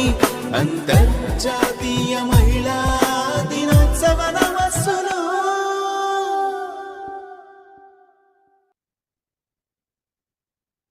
అమెరికా తెలుగు సంఘం వారి మహిళా దినోత్సవ వేడుకల్లో పార్టిసిపేట్ చేస్తున్న అందరికీ కూడా మరొకసారి ధన్యవాదాలు చెప్తున్నాం. అలాగే ఆట నిర్వాహక సభ్యులందరికీ కూడా మరోసారి మనస్ఫూర్తిగా ధన్యవాదాలు చెప్పాలి మహిళలందరూ కూడా. ఎందుకంటే గత 16 సంవత్సరాల్లో ఎన్నో ఇటువంటి కార్యక్రమాలు చైతన్యాన్ని పెంచుతూ అలాగే మహిళల పాత్రని కూడా మరింత పెంచుతూ కార్యవాహక నిర్వాహక సభ్యులందరూ కూడా మనం చూస్తూ వచ్చాము. చాలా మంది మహిళలు పార్టిసిపేట్ చేయడం కూడా గమనార్హం. And I'm really pleased to introduce the next panel. And first of all the panel moderator, the eminent leaders panel. మహిళలు ఏ రంగంలో ఉన్నా, భూమి మీద ఉన్న, అంతరిక్షంలో ఉన్నా వారికి సాటి వారే అని నిరూపించుకుంటూ ఎన్నో ఉదంతాలు చూస్తూ వచ్చాం. I'm really honoured to introduce doctor Madhavi Battula. Since founding Halvik in 2007, Madhavi has successfully led the company through many years of remarkable growth. She actively supports strategic planning, corporate operations, and customer communications. And under her leadership, Halvik has maintained an intense focus on quality and implementation of best practices for service delivery. Before leading Halvik, Madhavi completed her medical residency in neurology. Wow. And a fellowship in neuromuscular medicine at John Hopkins Hospital. A very accomplished woman leader we have with us, Dr. Madhavi Battula. Over to you to introduce the panelists. Thank you, Swapna Garu. First of all, I would like to wish everyone Vishwavasanama Samvatsara Ugadi Subhakankshalalu andariki. And like Swapna Garu introduced me, so I'm a neurologist by profession, but I'm originally from Anantapur in Andhra Pradesh. While growing up, I grew up in 9 different cities in 3 different states because of my job. Because of my dad's job. And I did my medicine from Deccan College of Medical Sciences, and I did 3 years of research at Howard University here, and did my neurology and neuromuscular fellowship at from Johns Hopkins in Baltimore. And however, being an entrepreneur was always at the back of my mind. So with my husband, we founded Halvik in 2007, and I run the business operations full time. Since then, we've grown significantly, supporting 13 different federal agencies with a staff of over 1,000 people. And I will moderate this panel. And on this panel, I have Bindya Vakil, K. Ramesh, and Dr. K. Guntapalli. And first, I would like to start with the Bindya Vakil. Actually, I'll have them self-introduce themselves. And first, I'll start with the Bindya Vakil. Hey, everyone. Thank you so much for having me, and wonderful to be here. As the founder CEO of ResLink, I spent 15 years running a company that I founded that was an enterprise B2B supply chain risk management firm with a mission of delivering a global supply chain that was resilient, sustainable, fair, and secure. I grew up in India, in Gujarat. That's my until I finished my undergrad MBA there. Came to the US in 2000. Worked in supply chain at Cisco, Flextronics, and Broadcom. And then while I was at Cisco, I went to MIT, got my master's in supply chain, and had this idea of building resilient supply chains by creating a data foundation for mapping. And so that was the start of this 15-year journey. We were the first to market and created this category out of nothing, went and raised venture funding, and then we successfully exited in 2023. I currently am on exec chair on the board of directors, and it's a pleasure to be here, and look forward to being contributing here. So thank you. Thank you, Bindya. And next, I would like K. Ramesh to introduce herself. Thanks, Madhavi. Happy Ugadi to everyone. I'm so honored to be part of this amazing group of women and to speak in celebrating this Women's Day in honor of all women. So to know a little bit about me, I'd like to share about my childhood as well. I was born in a very small village called Chinalapatti in Tamil Nadu, India. To a family of entrepreneurs. My grandfather, my uncles were in various industries, including textiles, appliances, and running different factories. As a teenager, I learned in our family that girls' education were cut short. As soon as they finished high school, they were getting married off. So as a young girl, I made a pact that I was going to work hard and stand on equal footing with the boys who were prepared to run businesses and break the glass ceiling within our family. So I worked hard. I was a topper in my 10th grade and my 12th grade. And I went to a professional engineering college, Kamaraj University in Tamil Nadu, and graduated as a gold medalist from the university. And then went on to do my MS and MBA here in the United States. Also, during my 20s, I joined my husband in a consulting company, starting a consulting company, Cyber Media Technologies, and providing consulting for the US federal government. And fast forward 25 years later, we built a company with about more than 100 million in revenues, 990 million in pipeline.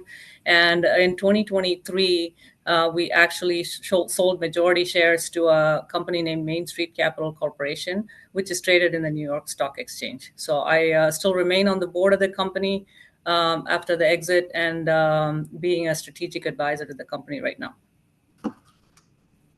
Thank you, K. Ramesh. And next, I would like to ask Dr. K. Guntapalli to introduce herself.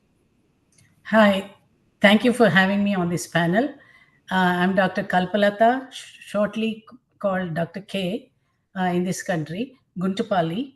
And I'm the youngest of the 5 siblings, married, born to 2 teachers. All 5 of us ended up being doctors. So women, and 4 of us are sisters. So women's education and women empowerment was really very much in our DNA. My father actually taught alphabet to his child bride. She was 9 and he was 17. So women's education was really a top priority in our family. I'm an endowed professor of pulmonary critical care and sleep medicine at Baylor College of Medicine for the past 36 years. Earlier, I have served on the faculties of Emory University, University of Pittsburgh, and Georgetown University. I have been very fortunate, although I migrated to United States in 1973. I've been very fortunate to give opportunities in both academic field as well as in the social circles, and be recognized for that as well. I served as the first woman president of American Association of Physicians of Indian origin, and also the first foreign educated woman president of American College of Chest Physicians in their 73 years. So I have been in my academic career and have been successful. I have over 170 publications, many grants, and 2 books, and served on boards like American Board of Internal Medicine, which are academic certifying bodies. So that's short about me. Thank you. Thank you, Dr. K. So next we will talk in detail with each person. So first I would start with Bindia Vakil. So I know you were working for Cisco, but what was your inspiration to start your own business, Bindia? Yeah, so when I was at Cisco, it was in supply chain risk management. You may remember in 2005, we had the terrible tsunami in Thailand, and a lot of people died there. It had been, for me, I was in supply chain risk at the time. After that, we saw multiple events, right? We saw the Chengdu earthquake, we saw the Taiwan earthquakes, 9/11, all of these caused tremendous disruption to supply chain. Life-saving products could not make their way to people in needy communities worldwide. And as I was working at Cisco, we started to invent a way where companies could be a lot more proactive and using data rather than spending millions of dollars holding warehouses full of inventory. So I said someone needs to solve this problem. Ended up being me who partnered up. My husband is a co-founder. He's our technical brains. And so I would come home all the time and someone should start a company. And then the two of us architected what needed to be done. I ended up leaving. Got our first few customers, got our first investors, and then he ended up joining me a couple of years down the road. That was our journey. We ended up creating this category. I was somehow ended up being the face of supply chain. I've been on TV, on Bloomberg Business, CNBC News, Fox Business, etc., talking about supply chain risk and the importance of managing risk and being more proactive to audiences worldwide. That's an amazing story, Bindia. So while you were running this business, what are some of the challenges that you've encountered and how did you overcome those? An entrepreneurship journey is difficult, like no matter who you are. I think we have a lot of entrepreneurs on this call, so you all know how hard it is to get started, how hard it is to come up with what is the first thing you do when you start a business, and then convincing people, right? You're convincing employees to give up their other job, lucrative jobs, and join you in this journey. You're convincing customers that your product is worthwhile, and then you're convincing investors to invest. So for me, I think those were the 3 challenges. I was a young-looking, first-time entrepreneur, brown woman, right? So I had a lot of things stacked against me. So I was not anyone's idea of a entrepreneur, that traditional software as a service entrepreneur. I did not have a software engineering background. So even on Sandhill, investing in me was challenging for people. So, just to give you an idea of the statistics though, like in a couple of years ago, I started looking at investing, how many women entrepreneurs get funding. And I saw that year, this was 2016, that year, for $1.5 billion that was raised by women entrepreneurs in the US, 64 billion went to men who are entrepreneurs. So you see how wide this disparity is. That's how hard the deck is stacked against us. So we have to be that much better. We have to be that much more, putting ourselves out there. And I think I had a lot of, fortunately, I'm in Silicon Valley. I had a lot of very strong advisors helping me throughout this, guiding me throughout this journey. And they all said, Bindya, be ready. You're going to have 30 no's before you get the first yes, right? And I was onto it. All right, I got it, 30 no's. I went through 40, 50, 60, 62 no's before I got my first investor. And unlike how you hear these stories, like we had 6 term sheets and we got to choose, I got 1 yes. I didn't get 6 term sheets. So there is a lot of challenging journeys that you have to go through. We shut down every 2 years, we were running out of cash. And then we had to get super creative, figure out how we were going to pay salaries and fund the business. And then, you know, somehow we found a path through the madness. So my point is, if I had stopped at any point with the first no or the 10th no, I would not have made it. So my big message to everyone is that live for the yes. Live for the yes and wait for the yes, because there will be many, many more no's along the way, but you got to live for and wait for the yes. That's awesome. And you've successfully exited your business now, right? So yeah, you're probably looking at your next venture sometime soon. But during the course of running business, how did you maintain work-life balance? Gosh, I actually did not do a very good job. I am a terrible cook. I do not like cooking. My whole point of getting in the kitchen is thinking how quickly can I get out of the kitchen. So we eat a lot of food out. We basically support DoorDash as IPO. So I think we are very much a DoorDash family. But my husband is also an incredible partner in this journey. He's a much better parent than I am. And then we have we did have a nanny that we hired. I have my EA who keeps life and things together. So I think we have a community of people that keep things going. Even the moms in my kids' class knew that I was going to be the parent that forgot to pay this fee or sign on to that and do this or whatever. And they kept an eye out and they would text me and remind me. So my point to you guys is you have a community, take advantage of them, pitch your vision. You are the CEO of your own life. Like set your vision. What is it you want to accomplish? And then go get that help from whoever is able and willing to help you. So carpools with other moms, husbands, grandparents, families. I mean, we are not fortunate enough to have our family locally. Everyone is in India. So we did not have that option, but we went and found help from, the outside. And the community was incredible. That's awesome. So next, I would like to ask questions to K. Ramesh. So Kay, that was an incredible journey that you've had growing up in India. So compared to a commercial sector that we just heard from Bindya, so federal government is a completely different playing field. So how did your journey start here? Yeah, like Bindya, I also have the incredible opportunity of working with my husband and life partner, and we are serial entrepreneurs. And during our very first venture in 1996 to 2000, we built this product for secure data transmission between servers. This was the time when .com and e-commerce was booming.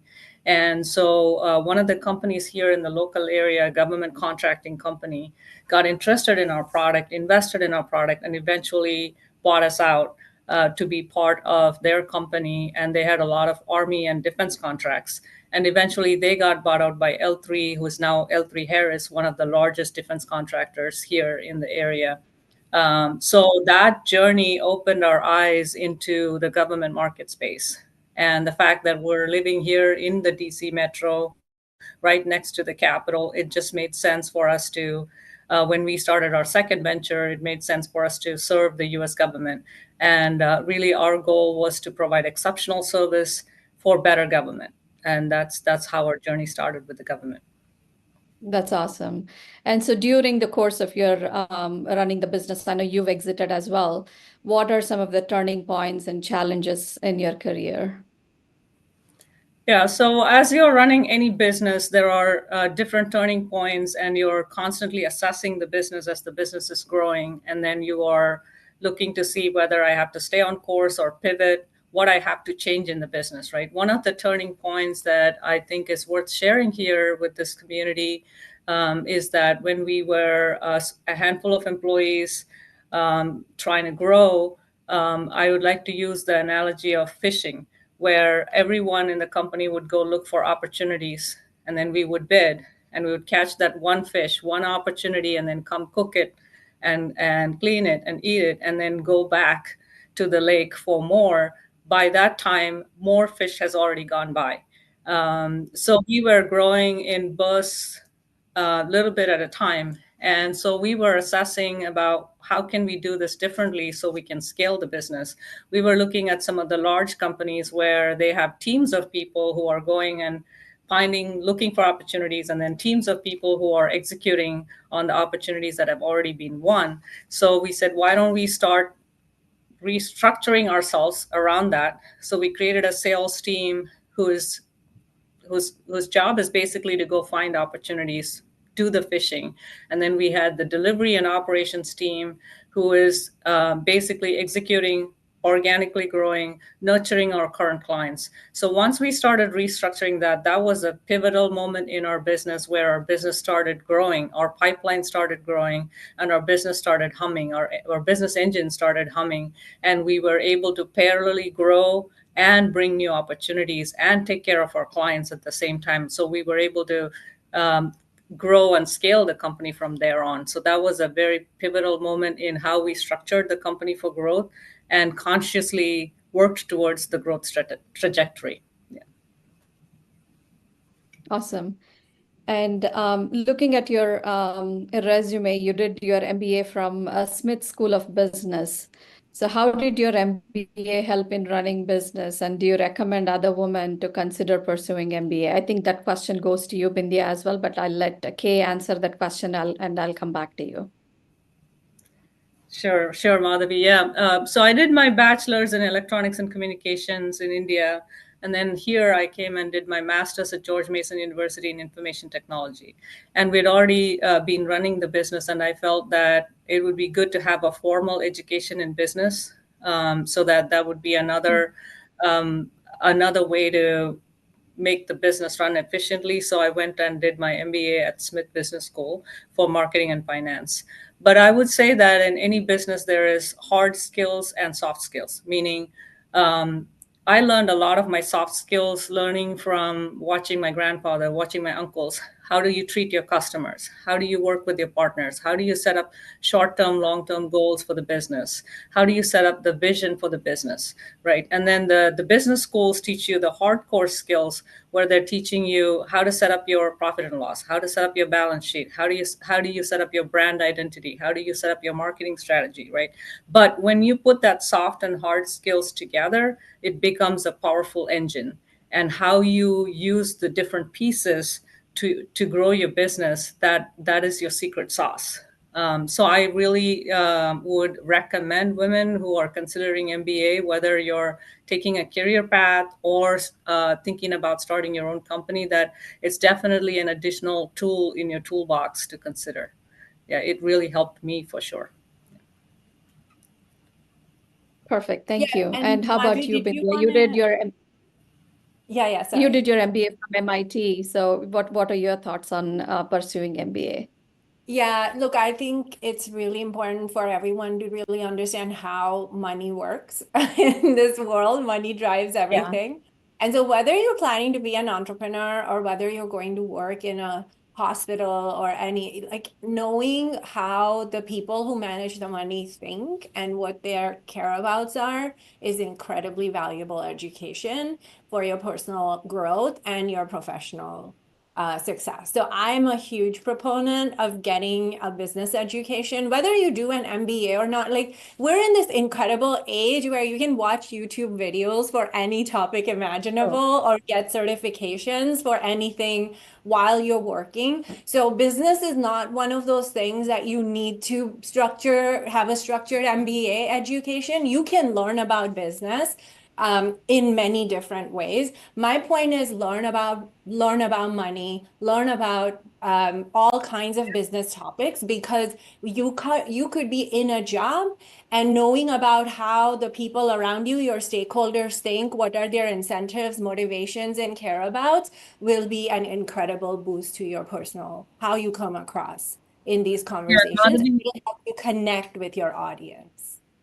Yeah, Perfect. Binti and Madhavi, if I can add one more item, it's a process of continuous learning, I think, because you can go for a degree, but then 10 years down the road, go for a certification or keep up with what is happening in your market space, right? Go to those conferences, see where the industry is going. How can I position my business to be part of this up and coming technology or whatever it is, right? Just continuously learning, listening, being out there. I think it's very important to run your business or grow in your career. Back to you. Awesome. That's perfect. Perfect. Thank you. Now we'll move on to Dr. K. K. Guntupalli. So Dr. K, you came to this country back in 1973 and sort of paved a path for all of us. So what was your experience in the United States when you were new to this country? So how did the society treat you being a woman? Very soon after I came, I mean, as soon as you land and your green card gets stamped, I realized I'm not a citizen. I had 6 strikes against me. I'm not a citizen. I'm an international medical graduate. You have all the local graduates and suddenly they call you ING. Then I'm a woman. I'm a married woman of color. And finally, I'm a very vertically challenged woman. I'm only 5 feet. So even when I go to give a speech or something, they have to get a stool for me to stand on. Otherwise, it will be like Akashwani speaking.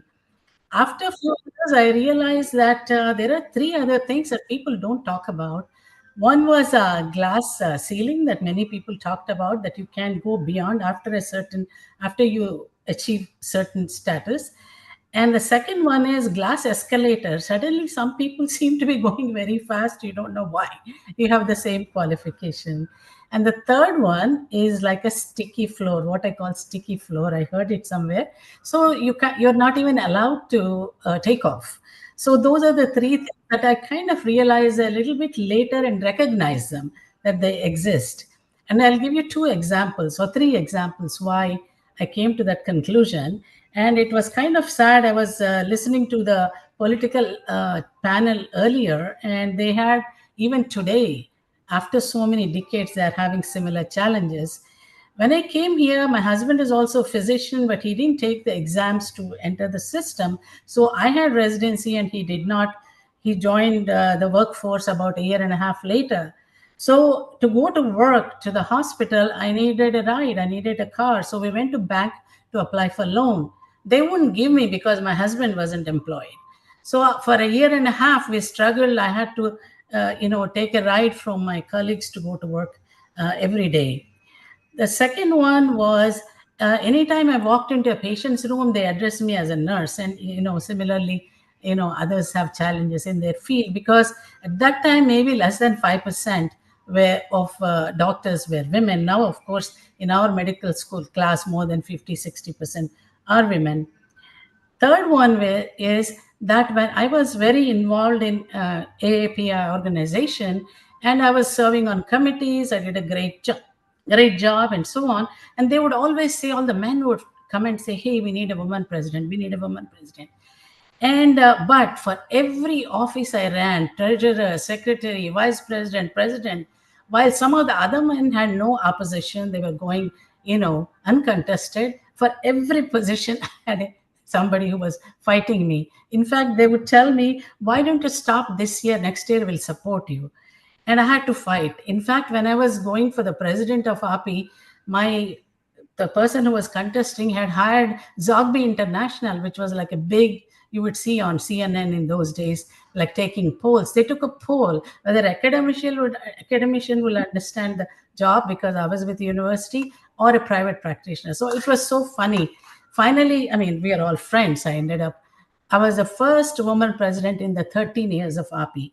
Having said that, I would say that the same year, the American Medical Association elected their first woman president, Dr. Nancy Dickey, also from Texas, in their 150 years. So I can say that we have always been ahead of it. So I'm not complaining, I'm just saying what the challenges were. But even then, we are very fortunate. I was very fortunate to be given those opportunities. It is sad that even to this day, some doctors, some patients treat doctors as nurses. So it's still going on, unfortunately. But I'll move on to the next question. So you, reading at your bio, it is very, very interesting. And you wore and still wear many hats as a practicing physician, researcher, professor, and first woman president of API back in '98. And also you were a president of American College of Chest Physicians, and you won so many accolades. So what is your secret sauce to life? I call this 10 rules of engagement with life. And your station in life may change from being a mother of young children to whatever station you are. But I think these are very good to build resilience and engage with life. Number one, I would say, is chart a roadmap for yourself.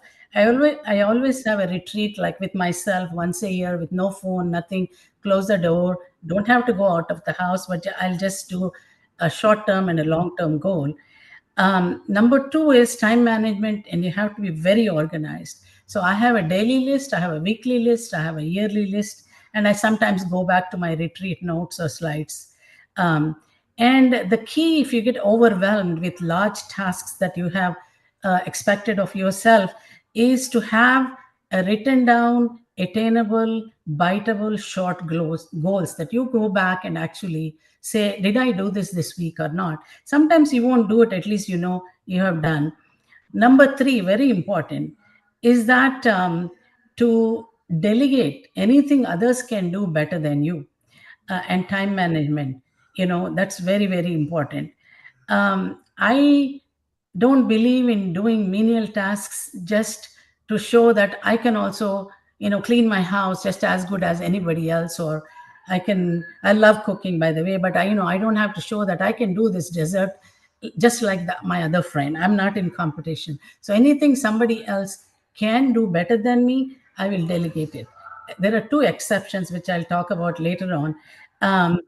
The fourth point is take permission to yourself, take time for yourself to self-preserve and have personal development.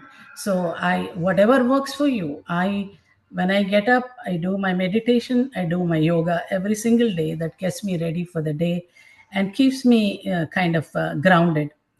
Have a hobby outside. That's my fifth point. It doesn't something not do with your work. It could be anything. There's no right answer for that.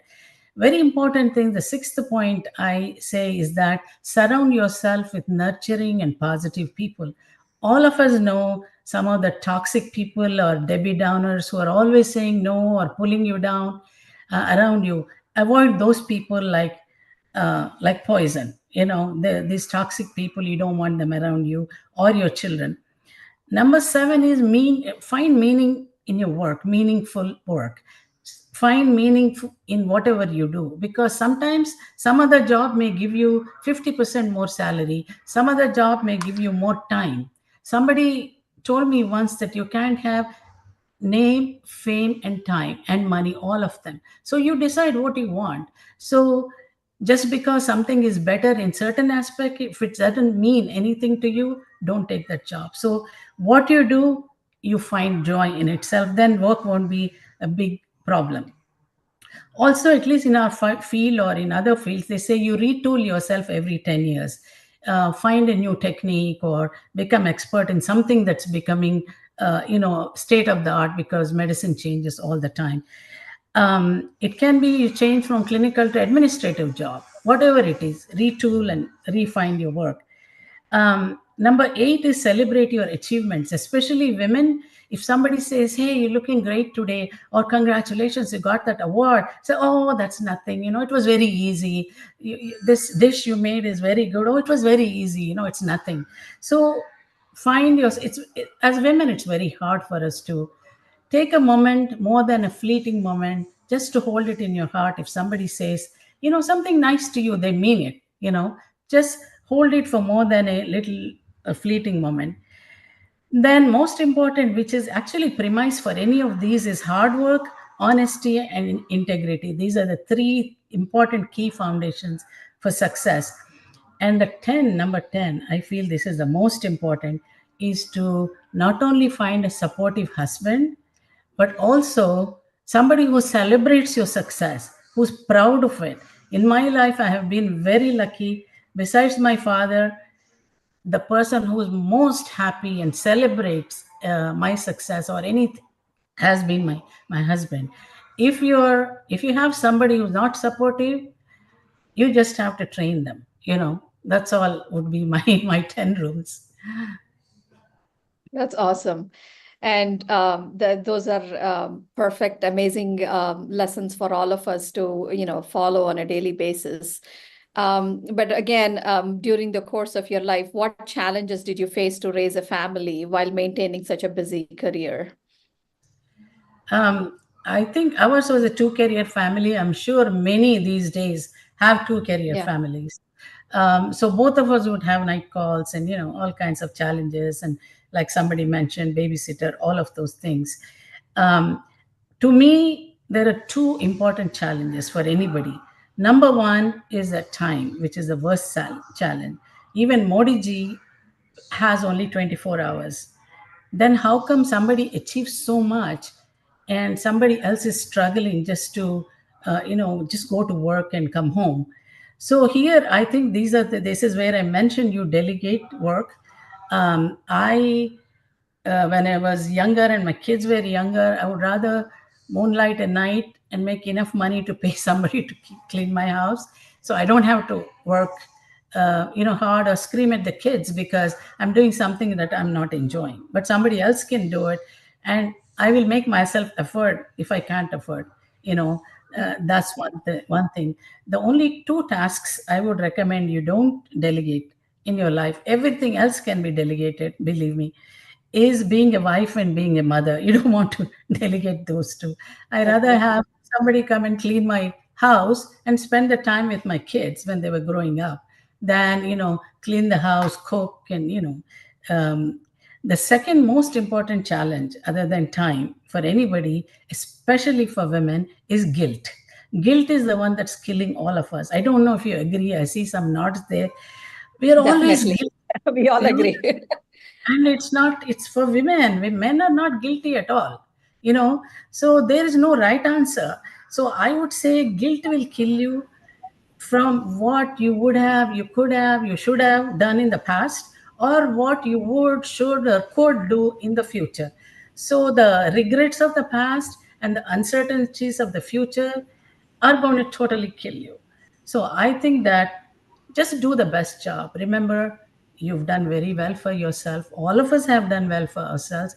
So our parents, our upbringing may not be the perfect, but we did fine. And our parents did the best they could. So that's all you have to say. And you know that your children will say, oh, why didn't you do this? Or you didn't do this for me. Just say, son or daughter, I did the best I can. We tried to be the best parents we can. So when they were younger, I had like 2 nannies sometimes, from 6 to 3 and 3 to 11, or I may have been ordering food like you, but now my kids are out of the house. So I love cooking. So I retooled myself into doing that very effectively and very enjoying it thoroughly. So it may be different stations. You just have to, find an answer. There's no right answer.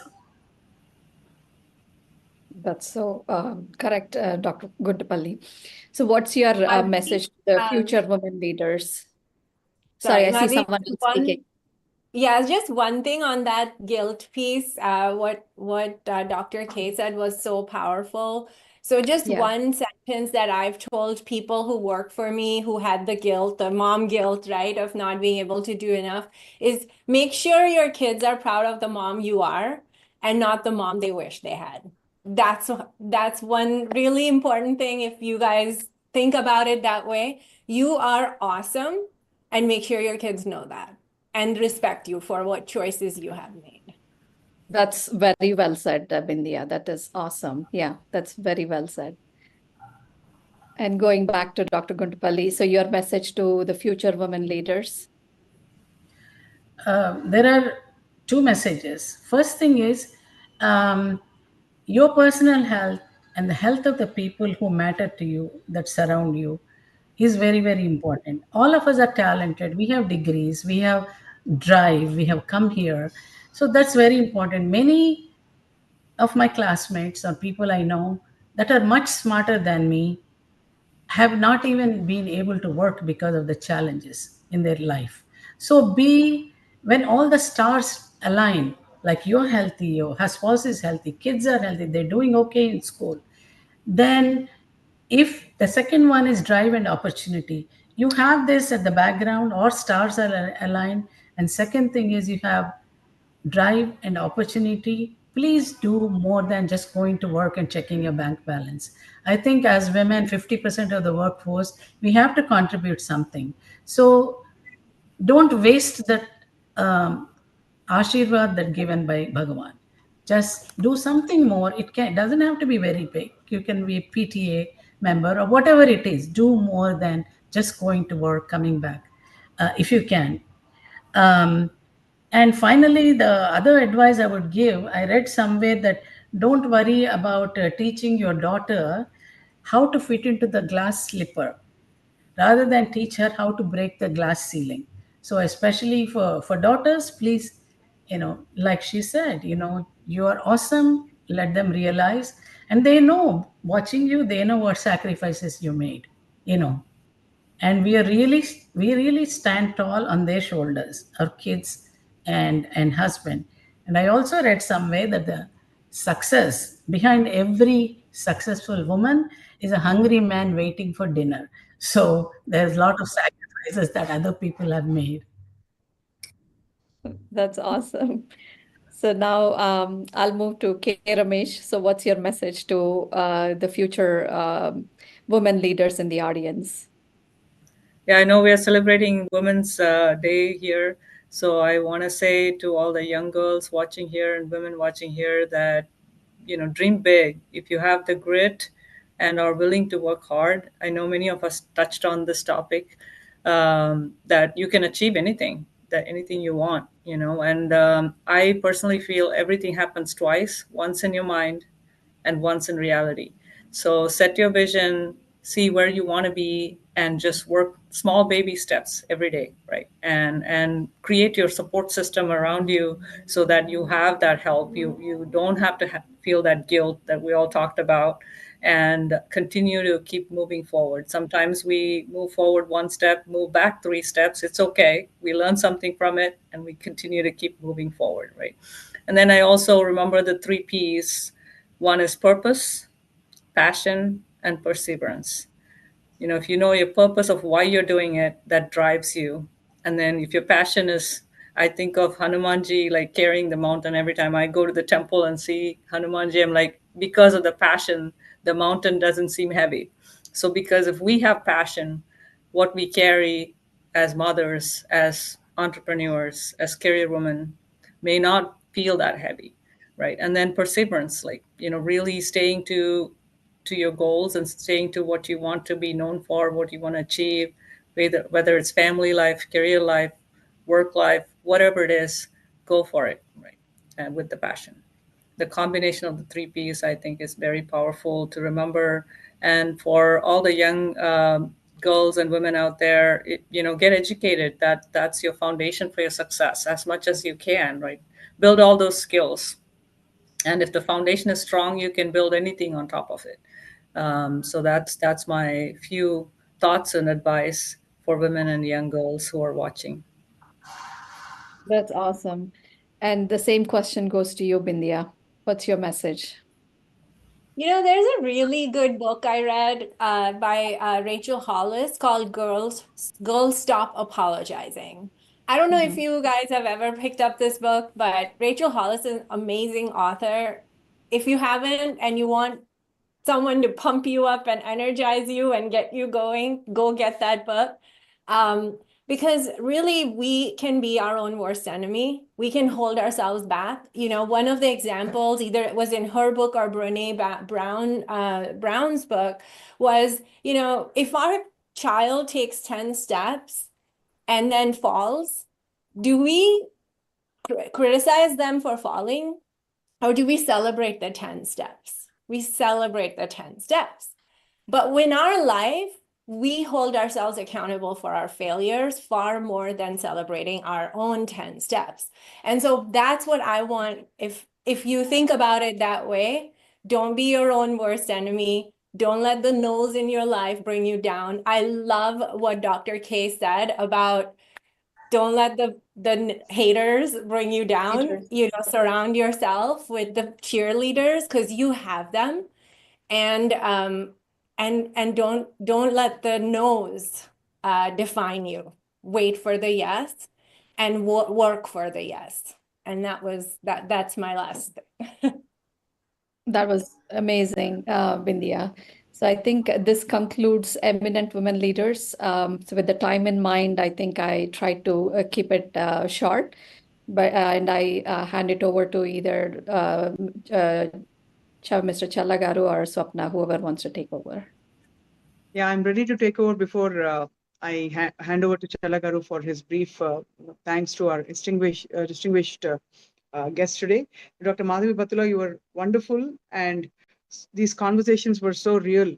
I think many of us could relate with some of the things that our eminent speakers said today about their own journeys and how, you know, many a times we are our own, obstacle, the way we've been groomed. But we should understand that we are also in a transitionary generation of evolution, and as women leaders, we have a bigger role to play in bridging the old and the new. So that was a very, very thought-provoking panel discussion. Thank you so much for the wonderful moderation. Jayant Garu, would you like to say something, sir, before I also reflect a little bit about ATA's involvement with bringing women leaders on board even in the past? Yes, Swapna Garu, if you can go ahead and just recognize the women leaders of ATA for a minute or so, I will come back and recognize all the eminent panel speakers that we have. ఈ రోజు in fact ఈ వేదికపై ఉన్న ముఖ్య అతిథులు ఎవరైతే వచ్చారో విశిష్ట అతిథులు వీళ్ళందరితో పాటు ఆట సంఘంలో విశేషంగా సేవలు అందించిన విమెన్ లీడర్స్ చాలా మంది ఉన్నారు. Yashoda Reddy garu first women secretary of ATA, we give a big round of applause to her.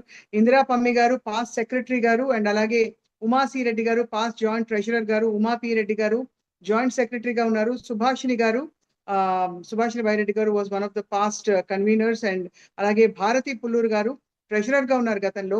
Soumya Kondapalli గారు సెక్రటరీగా ఉన్నారు గతంలో. కమలా చిమిట గారు పాస్ట్ కాన్ఫరెన్స్ కోఆర్డినేటర్ గా ఉన్నారు.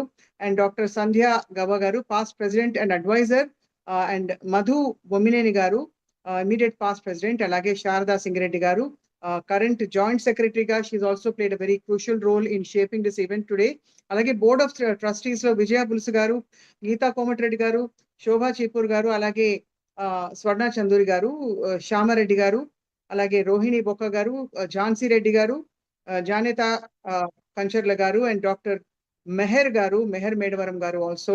వీళ్ళందరూ అందించిన అద్భుతమైన సేవలకు వారి నాయకత్వం, కృషి, ఇంకా వారి అనేక ఇనిషియేటివ్స్ అండ్ వారి సేవాభావం ఏదైతే ఉందో ఈ సంస్థ అభివృద్ధికి చాలా సహాయపడిందని చెప్పాలి. ఆటా వీరికి మనస్ఫూర్తిగా అభినందనలు తెలియజేస్తోంది. అలాగే ఆటా సంఘ మహిళా దినోత్సవ కార్యక్రమాల గురించి కూడా ఒక రెండు మాటలు చెప్పుకోవాలి. అమెరికాలో దాదాపు 16 సంవత్సరాల క్రితమే ప్రారంభించిన తొలి తెలుగు సంస్థగా నిలిచింది. ప్రతి సంవత్సరం సుమారుగా 15 నగరాలలో స్థానిక మహిళలతో వివిధ కార్యక్రమాలను అంగరంగ వైభవంగా నిర్వహించి అన్ని రంగాలలో నిష్ణాతులైన మహిళలను ఆహ్వానించి సత్కరిస్తోంది. ఇవాళ కూడా this virtual women's day celebration is also just yet another extension of the wonderful activities that ATA has done in the past to celebrate Women's Day, achievements. And మాతృభూమి మన రాజధాని హైదరాబాద్ లో కూడా మహిళా దినోత్సవ వేడుకలను జరిపి అక్కడ కూడా ఉన్న ప్రతిభావంతుల్ని అలాగే చాలా టాలెంటెడ్ పీపుల్ ని గౌరవిస్తూ వస్తోంది ఆట. మహిళలకు సంబంధించిన అనేక పోటీలు, రంగోలీ, వంటల పోటీలు, ఇంకా వివిధ రకాల కార్యక్రమాలు అన్నిటినీ ఎప్పటికప్పుడు ఆర్గనైజ్ చేస్తూ ఆట ఈ కార్యక్రమాల్లో ముందుంటోంది అనడానికి మనందరం గర్వపడాలి. అలాగే ఇవాళ ఈ కార్యక్రమంలో కూడా we have had some excellent panellist. And it just makes us rethink if we have been lost in our journey, in our pursuit of what we want to actually do in our own lives. I think many of us watching as women in public, as working women, can relate with some of these.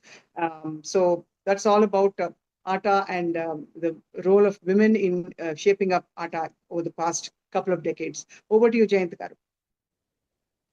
No, thank you, Swapna. You're doing an amazing job with the overall moderation. And eminent business leaders, you have done an amazing job. I was making notes while you were speaking, and I'm posting those notes in the WhatsApp groups. So great message, and thank you for your time. I have to say, Neeraja Lingam Garu is in the background. She coordinated a lot of this stuff, but Dr. Madhavi Garu and Bindya and K. Ramesh, they're all good friends of mine, but great message that you have given us in Dr. Kalpana Gundapalli Garu. Thank you, Andy.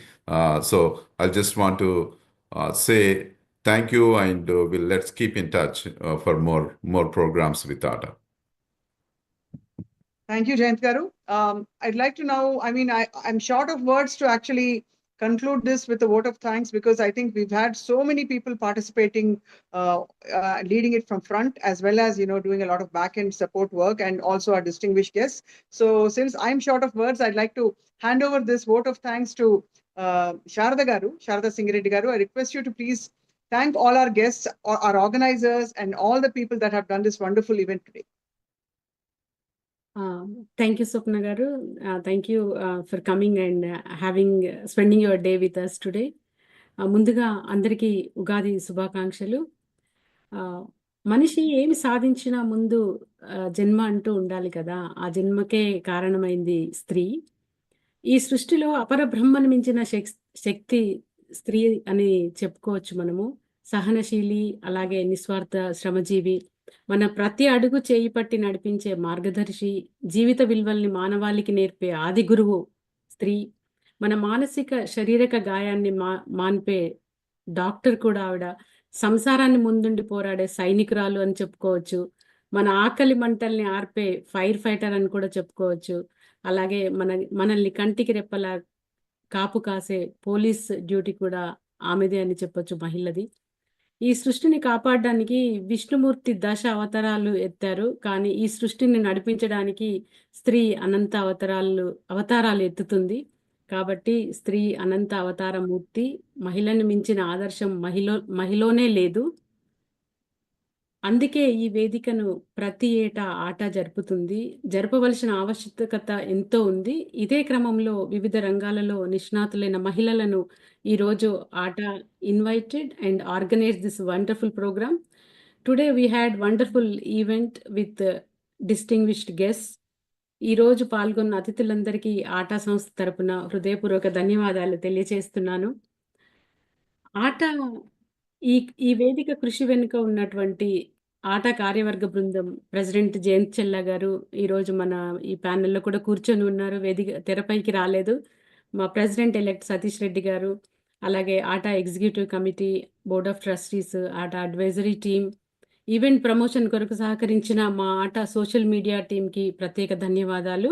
అలాగే event relay broadcast చేసిన ABR programme మా సొంత ATA board of trustee Anil Boddireddy గారికి, అలాగే technician Naveen గారికి, అలాగే ఈ ప్రోగ్రామ్ని రేడియోలో ఇస్తూ ఉంటారు మా ప్రోగ్రామ్స్ అన్ని. టిఎన్ఐ రేడియో విలాస్ జంబుల గారు, అలాగే ఐఏషియా న్యూస్, టిఎన్ఐ తెలుగు న్యూస్, ఇలాంటి ప్రింట్ మీడియాస్లో కూడా మా ప్రెస్ రిపోర్ట్స్ పంపిస్తూ ఉంటారు. వారందరికీ కృతజ్ఞతలు తెలియజేసుకుంటున్నాను. అలాగే టీవీ5, టీవీ9 మా ప్రసారాలని అంటే బ్రాడ్కాస్ట్ చేసేటువంటి మీడియా కూడా హృదయపూర్వక ధన్యవాదాలు తెలియజేసుకుంటున్నాను.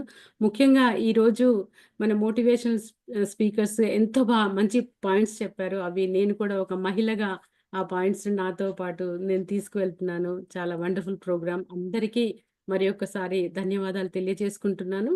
అలాగే ఈ ప్రోగ్రాం చూస్తున్నటువంటి ప్రేక్షకులందరికీ ధన్యవాదాలు. వచ్చే ఆటా ప్రోగ్రామ్స్లో మళ్ళీ తిరిగి కలుద్దాం. సర్వేజన సుఖినో భవంతు. నమస్తే.